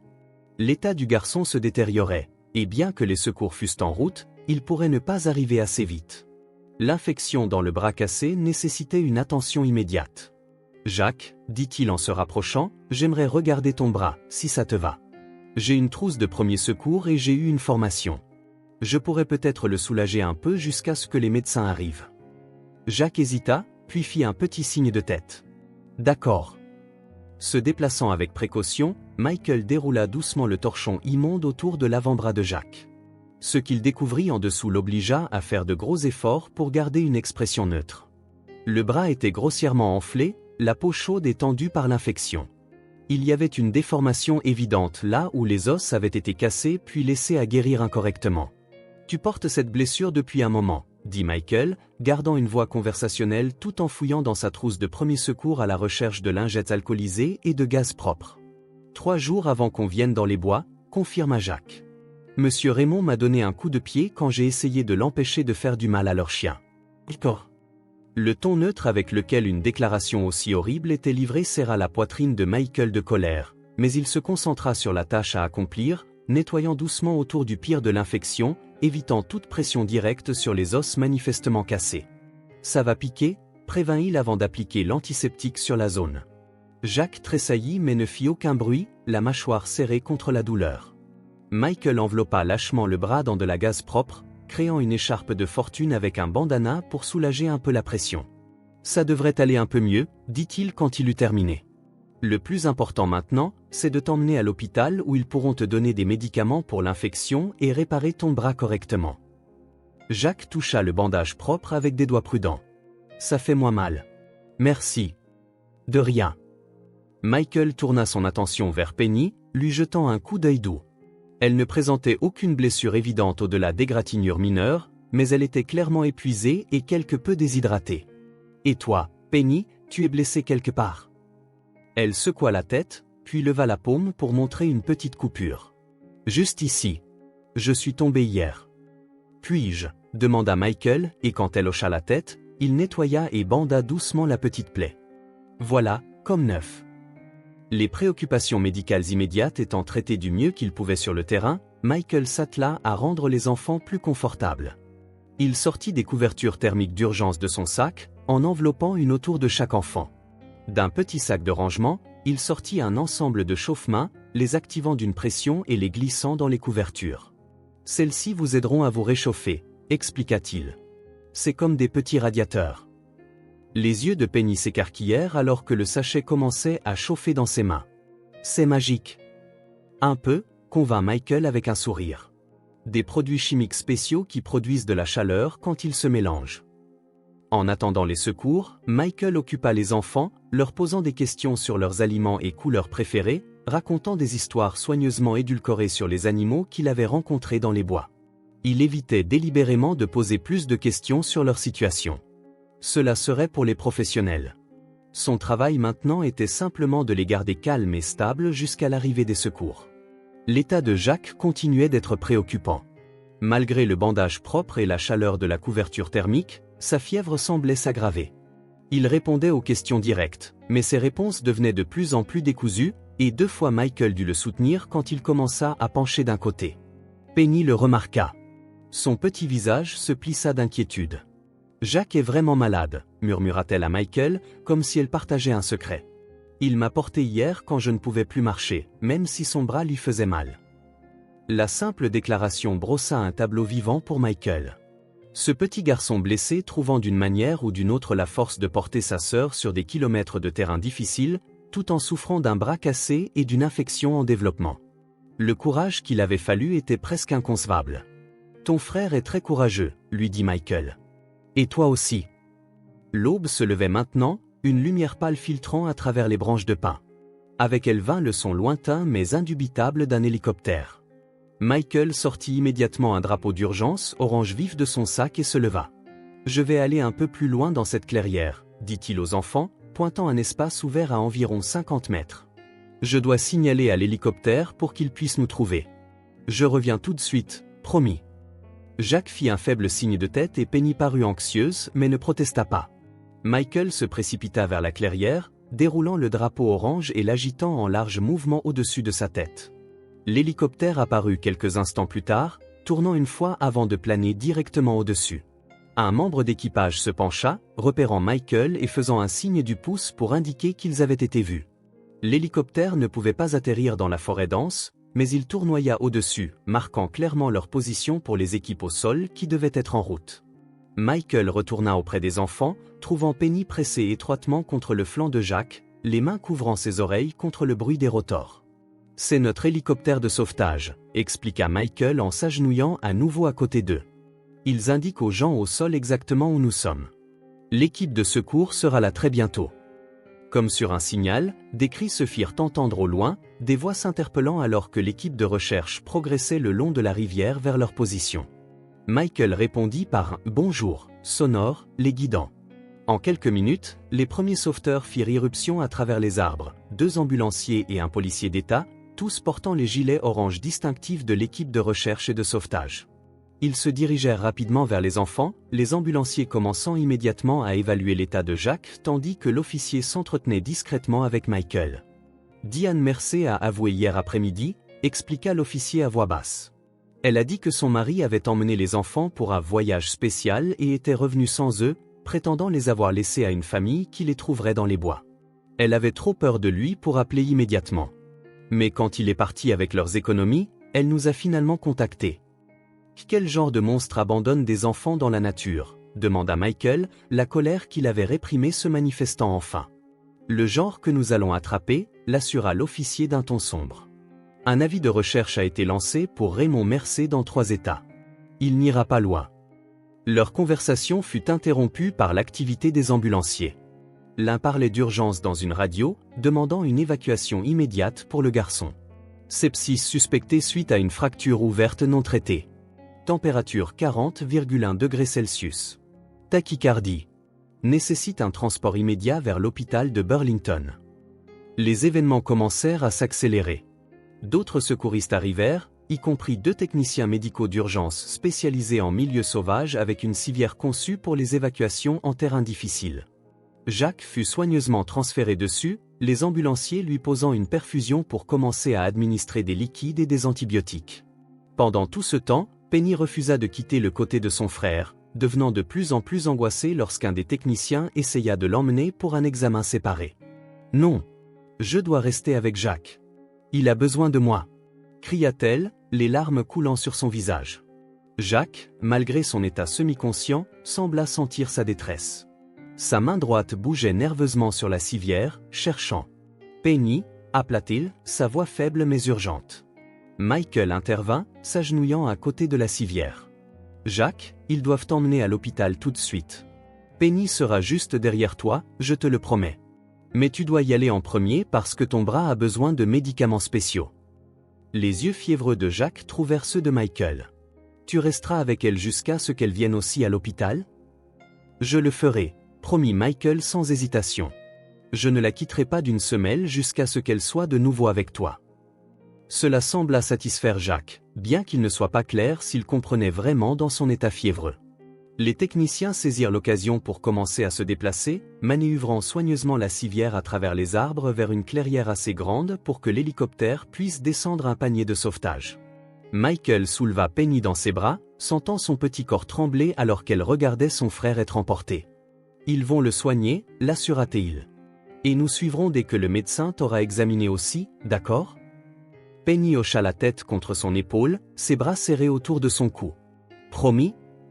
Je te le promets. » L'extraction se déroula aussi bien que possible dans ce terrain difficile. Jack fut élitreillé en premier, l'hélicoptère disparaissant vers Burlington avec sa précieuse cargaison et un ambulancier qui continua le traitement pendant le transport. Penny, après un bref examen qui la trouva souffrant d'une légère déshydratation et d'épuisement mais autrement remarquablement en bonne santé, fut chargée dans une ambulance en attente, avec Michael à ses côtés, tenant sa promesse de rester avec elle. Alors que l'ambulance serpentait hors de la forêt sur des routes de service accidentées, Penny céda finalement à l'épuisement qu'elle combattait. Elle s'endormit contre le flanc de Michael, sa petite main agrippant toujours la sienne comme si elle craignait qu'il ne disparaisse si elle lâchait prise. La regardant, Michael sentit une féroce vague de protection. Il était parti dans les bois ce matin-là sans s'attendre à rien de plus excitant que de vérifier ses pièges photographiques. Au lieu de cela, il s'était retrouvé mêlé à la vie de ces deux enfants remarquables qui avaient survécu contre toute attente. « Nous avons une escorte de police qui nous rejoint sur la route principale », lui dit tranquillement le technicien à l'arrière de l'ambulance. « Ils nous mèneront à l'hôpital de Burlington en un temps record. » Michael hocha la tête, sa main caressant doucement les cheveux emmêlés de Penny. « Comment va le garçon, Jack ? Des nouvelles ? » Le premier rapport de l'hélico dit qu'il est stable. Il lui administre des antibiotiques et des liquides, empêchant sa température de monter. « C'est un battant, ce gamin. » « Vous n'avez aucune idée, » murmura Michael, pensant à ce que ses enfants avaient enduré. Pas seulement les 3 jours dans la nature, mais les abus qui avaient précédé, le bras cassé infligé par quelqu'un qui aurait dû être leur protecteur. En milieu de matinée, ils arrivaient à l'entrée des urgences du centre médical de Burlington, où une équipe de personnel médical attendait pour recevoir Penny. Malgré son statut de non-parent, Michael fut autorisé à rester avec elle en raison de son extrême détresse chaque fois que quelqu'un suggérait qu'il parte. Jack, n'arrêtait-elle pas de dire, regardant anxieusement autour d'elle alors qu'on la roulait dans une salle de traitement. « Où est Jack ? » « Il est ici, à l'hôpital », l'assura une infirmière au visage aimable. Les médecins réparent son bras et lui donnent des médicaments. « Dès qu'ils auront fini, tu pourras le voir. » Cela sembla la calmer quelque peu, bien qu'elle insistât toujours pour tenir la main de Michael pendant tout son examen. Le médecin, une pédiatre nommée Dr Chin, fut douce et patiente, expliquant chaque étape de l'examen avant de procéder. « Tu es une fille très courageuse, Penny, » dit Dr Chin quand elle eut terminé. « Tu es un peu déshydratée, ce qui signifie que tu as besoin de plus d'eau dans ton corps, et tu as quelques égratignures et contusions. Mais dans l'ensemble, tu es en remarquablement bonne forme pour quelqu'un qui a passé 3 jours dans les bois. » « Jack s'est occupé de moi, » dit simplement Penny, comme si cela expliquait tout. Et peut-être que c'était le cas. « Eh bien, maintenant c'est à notre tour de nous occuper de vous deux, » répondit Dr Chin avec un sourire. « Nous allons te poser une perfusion. C'est un petit tube qui donnera à ton corps les liquides dont il a besoin, et ensuite tu pourras te reposer.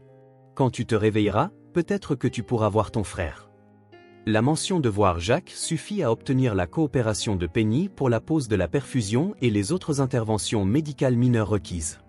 Bientôt, elle fut installée dans une chambre pédiatrique, propre et vêtue d'un pyjama d'hôpital décoré d'animaux de dessins animés, ses yeux s'alourdissant alors que la combinaison d'un estomac plein, de chaleur et de médicaments commençait à faire effet. « Ne pars pas, » murmura-t-elle à Michael alors qu'elle glissait vers le sommeil. « Promis ? » « Je te le promets, » dit-il de nouveau, s'installant dans le fauteuil à côté de son lit. « Je serai juste là. » Pendant que Penny dormait, Michael fut rejoint par une assistante sociale nommée Andrea Lewis, qui expliqua qu'elle avait été assignée au cas des enfants en urgence. « Nous avons été en contact avec leur précédente assistante sociale, » dit-elle tranquillement à Michael. « Les enfants sont en famille d'accueil depuis un peu plus de 2 ans, depuis la mort de leur mère d'une overdose. Ils ont été déplacés plusieurs fois en raison de divers problèmes avec les placements. Les Mercé étaient leur 5e famille d'accueil. Et personne n'a rien remarqué d'anormal ? » Michael ne put retenir une pointe d'agacement dans sa voix. Andrea soupira, l'air sincèrement troublé. Les Mercé ont passé tous les examens standards. Raymond Mercé n'avait pas de casier judiciaire, de bonnes références, un emploi stable. Ils ont eu une visite à domicile il y a juste 2 semaines et tout semblait bien. Les enfants n'ont signalé aucun problème. Jacques a dit que son bras avait été cassé 3 jours avant qu'il ne soit abandonné, souligna Michael. C'est un problème assez important à manquer. Selon la déclaration de Diane Mercé, Raymond l'a convaincu de cacher la blessure, de dire au garçon que ce n'était qu'une entorse. Elle coopère pleinement maintenant, fournissant des détails sur le comportement de Raymond et ses déclarations après avoir abandonné les enfants. L'expression d'Andrea se durcit légèrement. Elle fera probablement face à des accusations pour ne pas avoir cherché de soins médicaux pour Jacques et pour ne pas avoir signalé l'abandon immédiatement, bien que sa coopération puisse atténuer la peine.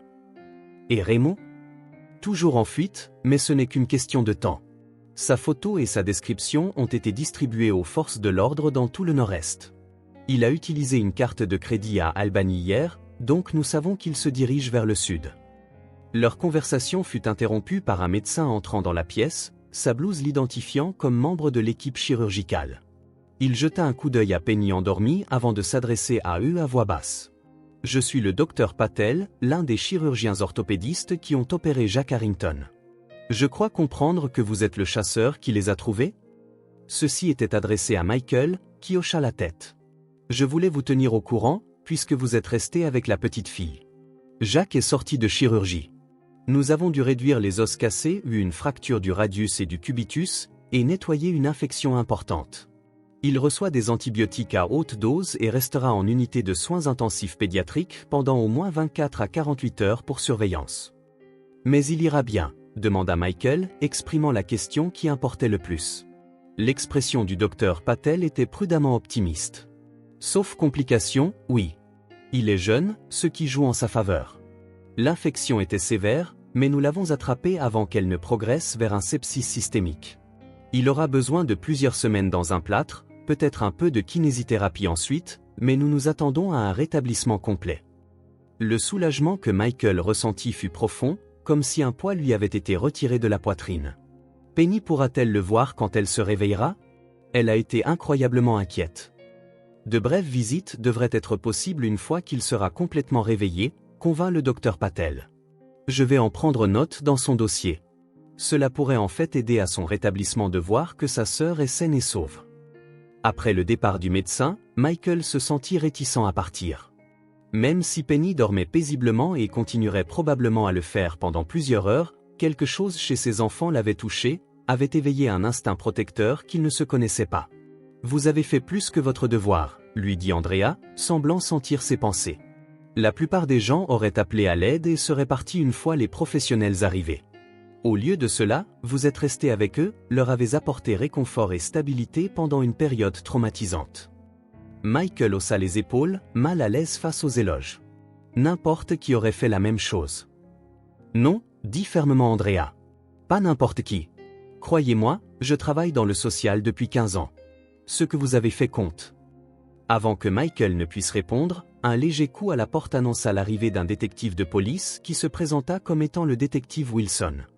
Il demanda à parler à Michael de la découverte des enfants, et ils sortirent dans le couloir pour ne pas déranger Penny.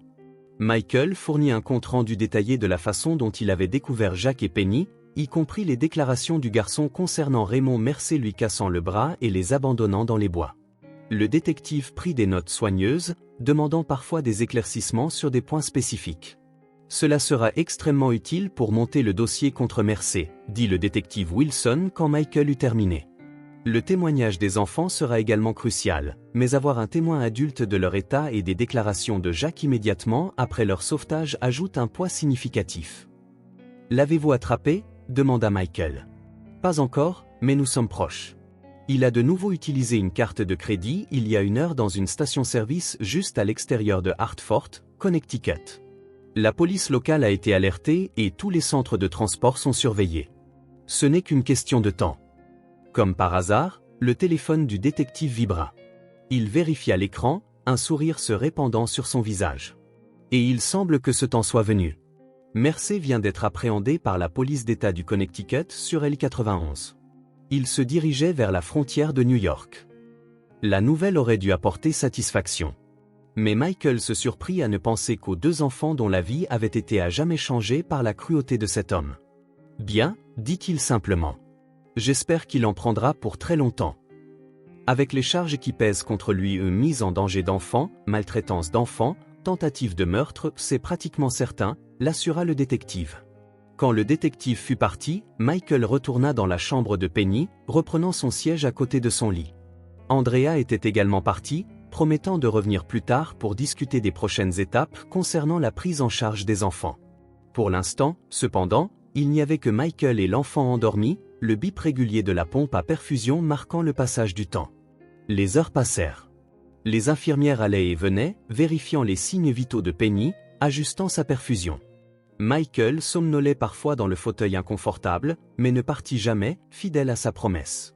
Il était tard dans l'après-midi quand Penny s'agita enfin, ses yeux clignant avec une confusion momentanée avant de se fixer sur le visage de Michael. « Tu es resté ?» dit-elle, l'air légèrement surprise malgré sa promesse. « Bien sûr que oui. » Michael se pencha en avant, lui souriant. « Comment te sens-tu ? » « Mieux. » Penny se redressa en position assise, regardant la chambre pédiatrique lumineuse avec ses peintures murales colorées et son équipement adapté aux enfants. « Où est Jacques ? Est-ce qu'il va bien ? » « Il va bien, » l'assura Michael. Les médecins ont réparé son bras et lui ont donné des médicaments pour l'infection. Il se repose maintenant, tout comme toi. Et devine quoi ? Le médecin a dit que tu pourrais peut-être lui rendre visite bientôt. Le visage de Penny s'illumina, le premier sourire sincère qu'il voyait d'elle. Vraiment ? Quand ? Laisse-moi vérifier avec l'infirmière, suggéra Michael, appuyant sur le bouton d'appel à côté de son lit. Et peut-être qu'on pourra te trouver quelque chose à manger aussi. Je parie que tu as faim. L'infirmière qui répondit confirma que Penny pourrait rendre visite à son frère une fois qu'elle aurait mangé et que Dr. Chin l'aurait de nouveau examiné. Elle apporta un plateau de nourriture, des aliments simples et faciles à digérer comme de la compote de pommes, du pain grillé et du jus dilué, que Penny attaqua avec l'enthousiasme d'une enfant qui avait survécu avec des baies cueillies et de l'eau de ruisseau pendant 3 jours. Dr. Chin arriva alors que Penny finissait son repas, effectua un examen rapide et se déclara satisfaite de l'amélioration de Penny. « Ton frère est réveillé et demande après toi, » dit-elle à Penny avec un sourire. « Voudrais-tu le voir maintenant ?» Penny hocha la tête avec empressement, repoussant déjà son plateau et tentant de sortir du lit. Dr. Chin rit doucement, l'aidant avec le support de perfusion. « Juste une courte visite, » avertit le médecin. « Jacques a besoin de beaucoup de repos pour aller mieux, mais je pense que te voir sera le meilleur remède pour lui en ce moment. » Ils se dirigèrent vers l'unité de soins intensifs pédiatriques où Jacques avait été transféré après l'opération. Avant d'entrer, Dr. Chin s'agenouilla au niveau de Penny. « Ton frère a beaucoup de tubes et de machines qui l'aident à aller mieux, » expliqua-t-elle doucement. « Cela peut paraître un peu effrayant, mais tout est là pour l'aider. Son bras est dans un plâtre spécial pour maintenir les os en place pendant qu'il guérisse, et il a des médicaments qui entrent dans son bras par une perfusion, tout comme toi. » Penny hocha la tête, son expression sérieuse. « Je n'aurai pas peur. Je veux juste voir Jacques. » La scène à l'intérieur de la chambre de l'USIP était en effet intimidante. Jacques allongé dans un lit d'hôpital qui semblait trop grand pour sa petite taille. Son bras gauche enserré dans un plâtre bleu vif et surélevé sur un oreiller. Plusieurs lignes de perfusion courant dans son bras droit. Des moniteurs bipant régulièrement à côté de lui. Mais rien de tout cela ne semblait importer à Penny, qui n'avait d'yeux que pour le visage de son frère. « Jacques !» appela-t-elle, se précipitant aussi vite que son support de perfusion le lui permettait. Les yeux de Jacques, qui avaient été fermés, s'ouvrirent immédiatement au son de sa voix. Son visage était encore empourpré par les restes de la fièvre, mais son regard était plus clair maintenant, le pire de l'infection repoussé par de puissants antibiotiques. « Penny Chou » dit-il, sa voix faible mais remplie de soulagement. « Tu vas bien ? » ?»« Oui. Et tu vas mieux aussi. Le docteur a réparé ton bras. » Les yeux de Jacques passèrent de Penny à Michael, qui se tenait derrière elle, puis au docteur Chin. « Merci, » dit-il simplement. Les 2 mots portant le poids de tout ce qu'il ne pouvait articuler. « Tu as fait un travail incroyable en prenant soin de ta sœur, Jacques, » lui dit docteur Chin. « Mais maintenant, c'est à notre tour de prendre soin de vous deux. » Jacques parut réfléchir à cela, son regard retournant vers Penny comme pour s'assurer qu'elle était vraiment en sécurité et en bonne santé. Puis il regarda de nouveau Michael. « Tu as tenu ta promesse, dit-il. Tu es resté avec elle. » « Oui, confirma Michael, ému par l'inquiétude du garçon pour sa sœur même dans sa propre détresse. Et je continuerai à rester aussi longtemps que vous aurez tous les deux besoin de moi. C'était une offre spontanée, que Michael n'avait pas prévu de faire mais qu'il découvrit vouloir dire avec une sincérité absolue.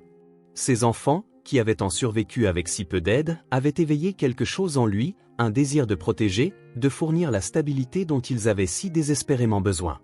Jacques sourit faiblement, clairement épuisé par cette brève interaction.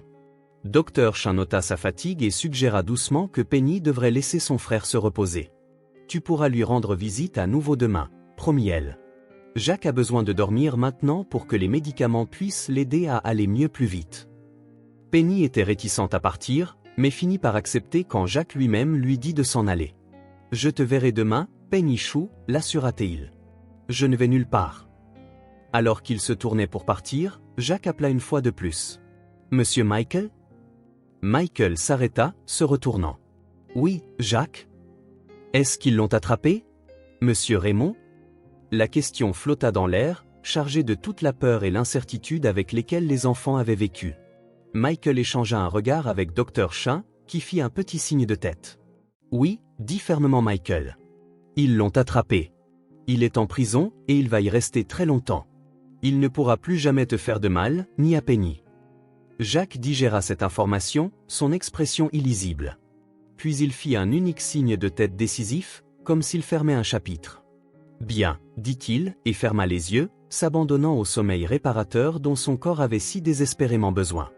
De retour dans la chambre de Penny, Michael trouva Andrea Louis qui attendait avec des nouvelles. « J'ai passé des appels concernant le cas des enfants, » expliqua-t-elle une fois Penny réinstallée dans son lit avec un livre de coloriage et des crayons fournis par un bénévole. « Il y a quelque chose dont j'aimerais discuter avec vous, si vous avez un moment. » Ils sortirent dans le couloir, l'expression d'Andrea à la fois sérieuse et pleine d'espoir. Les placements précédents des enfants étaient tous des familles d'accueil sans intention d'adopter, commença-t-elle. Comme c'est souvent le cas avec les enfants plus âgés et les fratries, trouver un placement permanent a été difficile. Mais étant donné les circonstances extraordinaires et l'attention médiatique que cette affaire a reçue, j'ai été inondé d'appels de familles d'accueil potentielles prêtes à prendre les deux enfants, y compris plusieurs qui sont ouvertes à l'adoption. Michael ressentit un curieux mélange d'émotions à cette nouvelle.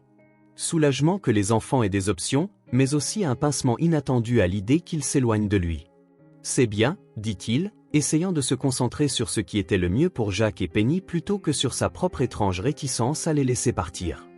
Il mérite un foyer stable. Andrea l'étudia un instant, son expression pensive. « Vous avez noué un lien avec ses enfants, » observa-t-elle, surtout avec Penny. Ce n'est pas inhabituel dans les situations de sauvetage, particulièrement celles aussi chargées émotionnellement que celle-ci. Michael se tortilla, mal à l'aise, peu habitué à ce que ses sentiments soient lus avec autant de précision par une étrangère. Ce sont des enfants spéciaux. Ils le sont, convint Andrea.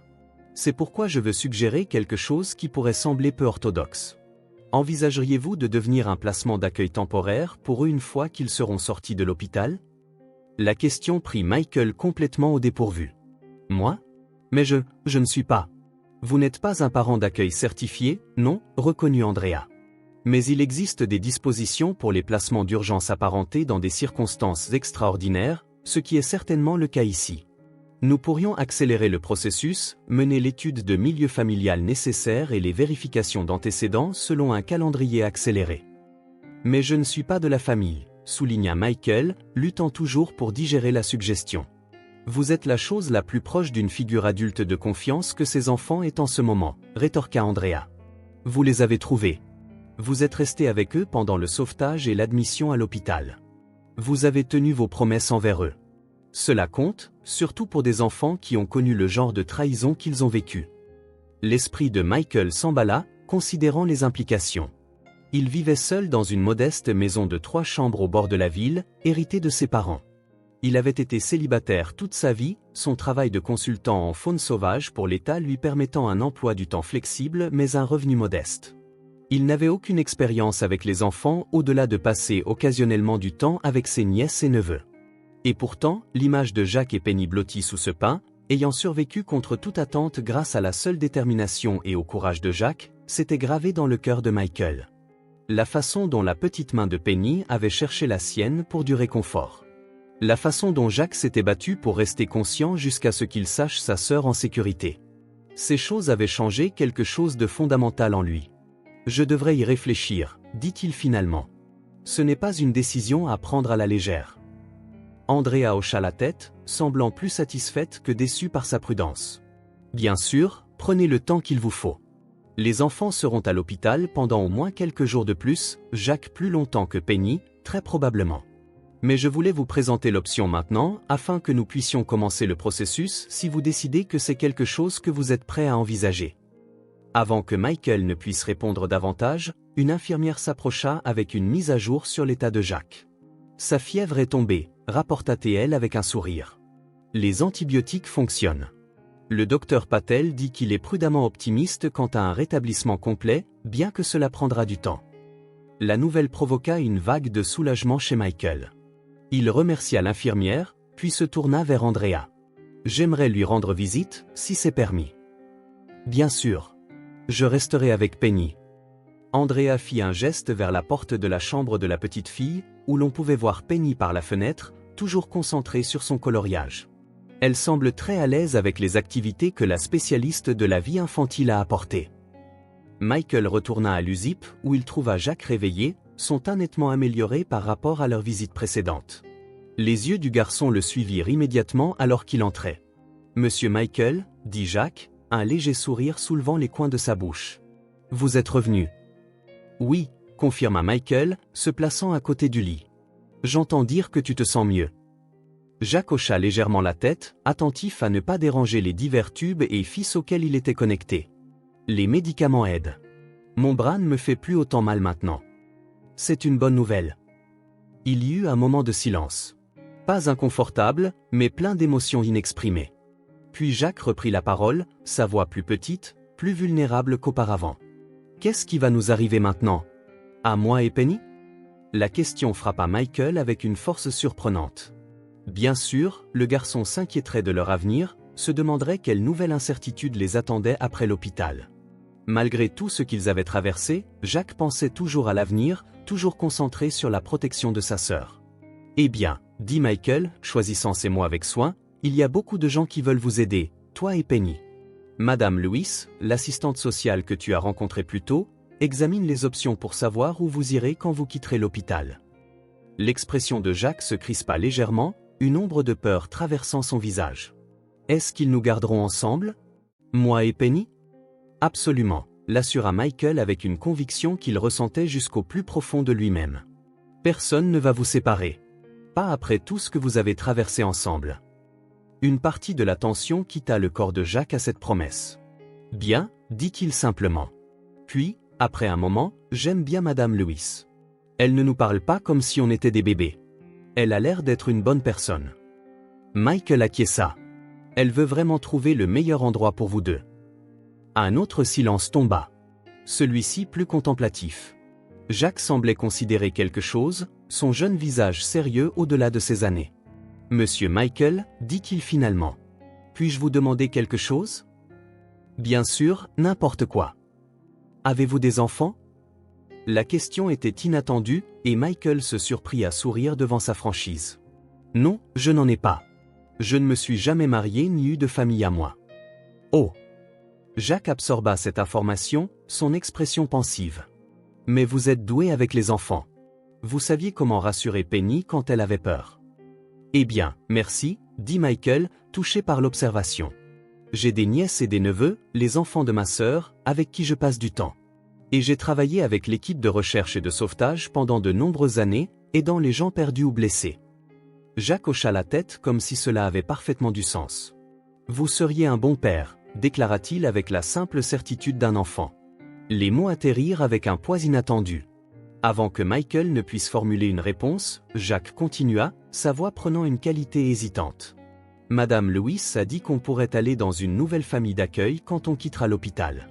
Une où les gens veulent adopter des enfants. » « C'est une possibilité, » reconnut Michael, observant attentivement le garçon. « Et si ?» Jacques hésita, puis sembla rassembler son courage. « Et si on restait avec vous à la place? Juste jusqu'à ce qu'il nous trouve une maison pour toujours? » La question, si proche de ce qu'Andrea avait proposé quelques minutes plus tôt, laissa Michael momentanément sans voix.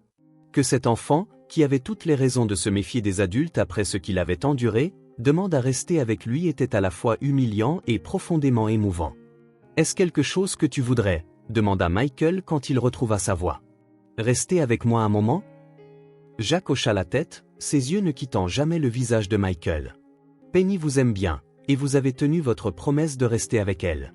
Et vous nous avez trouvés dans les bois quand personne d'autre ne le pouvait. » Il marqua une pause, puis ajouta avec cette même simplicité directe, « J'ai confiance en vous. » 3 mots simples qui portaient le poids d'une vie. Michael sentit quelque chose bouger en lui. Une décision se cristallisant là où auparavant il n'y avait eu qu'incertitude. « Je devrais en parler à Madame Lewis, dit-il prudemment. Il y a des règles à ce sujet, des procédures à suivre. Mais si c'est possible, oui, j'aimerais que toi et Penny restiez avec moi pendant votre convalescence. » Un sourire, petit mais sincère, se répandit sur le visage de Jack. « Vraiment ? » ?»« Vraiment, » confirma Michael, constatant que l'idée, plutôt que de l'effrayer comme elle l'aurait peut-être dû, le remplissait d'un sentiment de justesse. « Mais ne nous emballons pas. D'abord, tu dois te concentrer sur ta guérison. » Jack hocha la tête, clairement satisfait de cette réponse. « Je le ferai. Le docteur a dit que si je me repose et que je prends tous les médicaments, je pourrai rentrer à la maison la semaine prochaine. » Oh ! Le mot flotta dans l'air entre eux. Plein de promesses et de possibilités. Leur conversation fut interrompue par l'arrivée d'une infirmière venant vérifier les signes vitaux de Jack et administrer la prochaine série d'antibiotiques.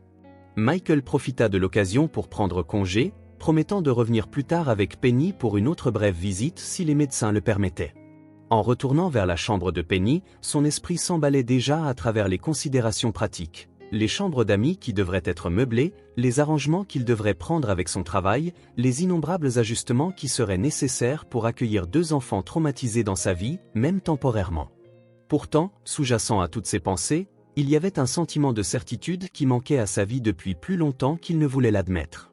Pendant des années, il avait vécu seul, ses journées remplies d'un travail significatif mais sa maison vide des liens plus profonds qui donnaient à la vie sa pleine signification. Maintenant, de la manière la plus inattendue imaginable, on lui offrait une chance de changer cela. Il trouva Andrea toujours assise avec Penny. Les deux étaient engagés dans ce qui semblait être une conversation sérieuse sur les mérites relatifs des crayons violets par rapport au bleu pour colorier le ciel.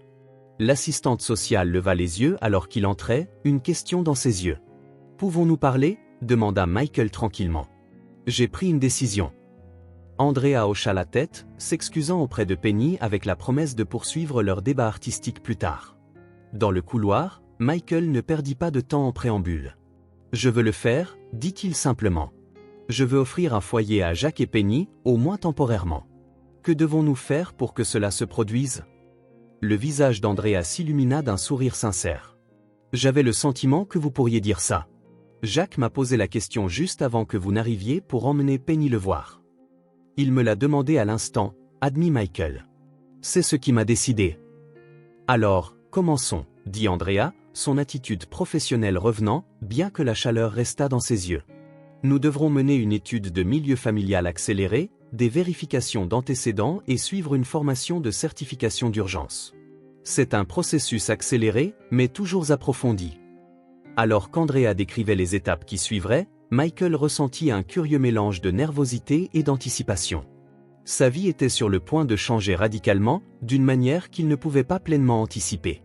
Il y aurait des défis, certainement, aider 2 enfants traumatisés à guérir, naviguer dans le système de placement familial, potentiellement les préparer à une transition éventuelle vers un foyer adoptif permanent.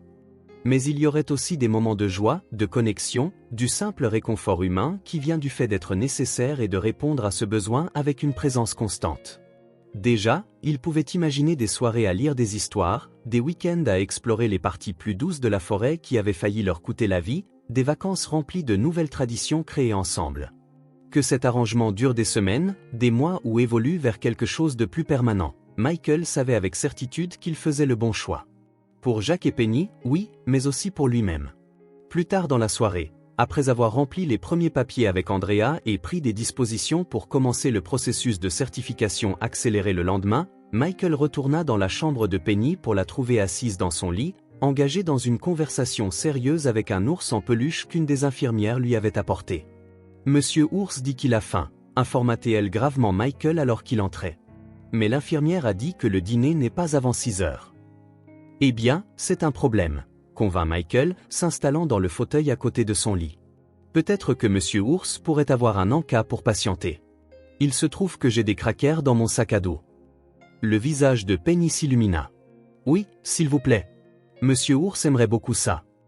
Alors que Michael sortait les crackers de son sac, il pensa à la rapidité avec laquelle les enfants pouvaient s'adapter, trouvant des moments de normalité et même de joie au milieu d'un traumatisme. Penny, malgré tout ce qu'elle avait enduré, était toujours capable de jeux imaginatifs, de prendre soin d'un animal en peluche, d'accepter la gentillesse de ceux qui l'entouraient.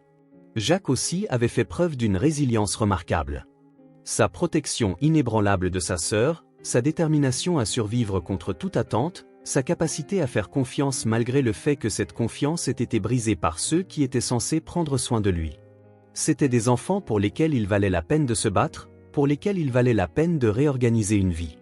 Et Michael, à sa propre surprise, se sentit impatient de commencer. « Penny, dit-il alors qu'elle donnait soigneusement un cracker à Monsieur Ours, je me demandais ce que tu penserais de venir séjourner chez moi quand les médecins diront que tu peux quitter l'hôpital. Toi et Jacques, une fois qu'il ira assez bien. » Penny leva les yeux vers lui, ses prunelles bleues écarquillées de surprise et d'un espoir prudent. « Chez vous? Comme pour y vivre? » Un moment, oui, confirma Michael. J'ai 2 chambres vides qui n'attendent que quelqu'un pour les utiliser, et un jardin avec un grand chêne qui serait parfait pour une balançoire. Une balançoire, répéta Penny, clairement captivée par ce détail. Comme dans un parc? Exactement comme ça. Et il y a un ruisseau tout près, un ruisseau avec un petit pont en bois où on pourrait chercher des grenouilles en été. Penny réfléchit à cela, son jeune visage étonnamment pensif. Est-ce que Jacques aurait aussi sa propre chambre? Il l'aurait, l'assura Michael. Juste à côté de la tienne. Et vous pourriez les décorer comme vous le voudriez. Choisir les couleurs des murs, choisir des couvre-lits, tout ça. Une autre considération attentive. Puis la question qui révéla où se situaient ses véritables préoccupations. Seriez-vous là aussi? Tout le temps? Je le serai, promit Michael. Tous les jours et toutes les nuits. Je travaille à domicile la plupart du temps, donc je serai là quand vous vous réveilleriez le matin et quand vous iriez au lit le soir. Cela sembla satisfaire sa préoccupation la plus pressante. Et personne ne ferait plus de mal à Jacques? Ou ne nous emmènerait dans les bois? La question brisa le cœur de Michael tout en renforçant sa résolution. Non, Penny. Personne ne vous fera jamais de mal à aucun de vous deux dans ma maison. Et les seules fois où nous irions dans les bois, ce serait ensemble, pour des choses amusantes comme des pique-niques, ou chercher des pierres intéressantes, ou regarder les oiseaux. Et nous rentrerions toujours à la maison ensuite. Penny hocha la tête solennellement, comme si elle gravait cette promesse dans sa mémoire. Puis elle tendit Monsieur Ours vers Michael. Monsieur Ours dit oui, annonça-t-elle. Et moi aussi je dis oui. Michael accepta l'animal en peluche avec la gravité appropriée. Merci, Monsieur Ours. Et merci, Penny. Je pense que nous allons très bien nous en sortir ensemble. En prononçant ces mots, il réalisa qu'il y croyait complètement. La route à venir ne serait pas sans défis, mais ils les affronteraient ensemble. Michael, Jacques, Penny, et Monsieur Ours aussi, apparemment. Une famille de fortune forgée dans les circonstances les plus improbables, liée par une expérience partagée et une confiance croissante. Dans l'unité de soins intensifs pédiatriques, Jacques Harrington dormait paisiblement pour la première fois depuis des jours, son bras cassé correctement réduit et en voie de guérison, l'infection reculant devant l'assaut de la médecine moderne. Dans le service de pédiatrie, Penny Harrington donnait des crackers à un ours en peluche et contemplait un avenir qui incluait des balançoires, des grenouilles et la sécurité. Et Michael Thornton, qui était parti dans les bois ce matin-là en chasseur solitaire et sortirait de cette expérience comme quelque chose d'entièrement différent, commença mentalement à transformer sa maison en un foyer pour 2 enfants qui avaient porté le poids du silence pendant bien trop longtemps. Raymond Mercer était assis dans une cellule de détention dans une caserne de la police d'État du Connecticut, le visage impassible alors qu'on lui lisait des accusations qui garantiraient qu'il passerait des décennies derrière les barreaux. Diane Mercer coopérait avec les enquêteurs, fournissant des preuves contre son mari tout en faisant face à ses propres accusations, moins graves, pour son incapacité à agir plus tôt. Et quelque part, peut-être, l'esprit d'une jeune mère qui avait aimé ses enfants même si la dépendance l'en avait éloigné, trouva la paix en sachant que son fils avait tenu sa promesse de protéger sa sœur et que ses deux enfants avaient enfin trouvé un havre de paix après des années de tempête. Le poids du silence avait été levé.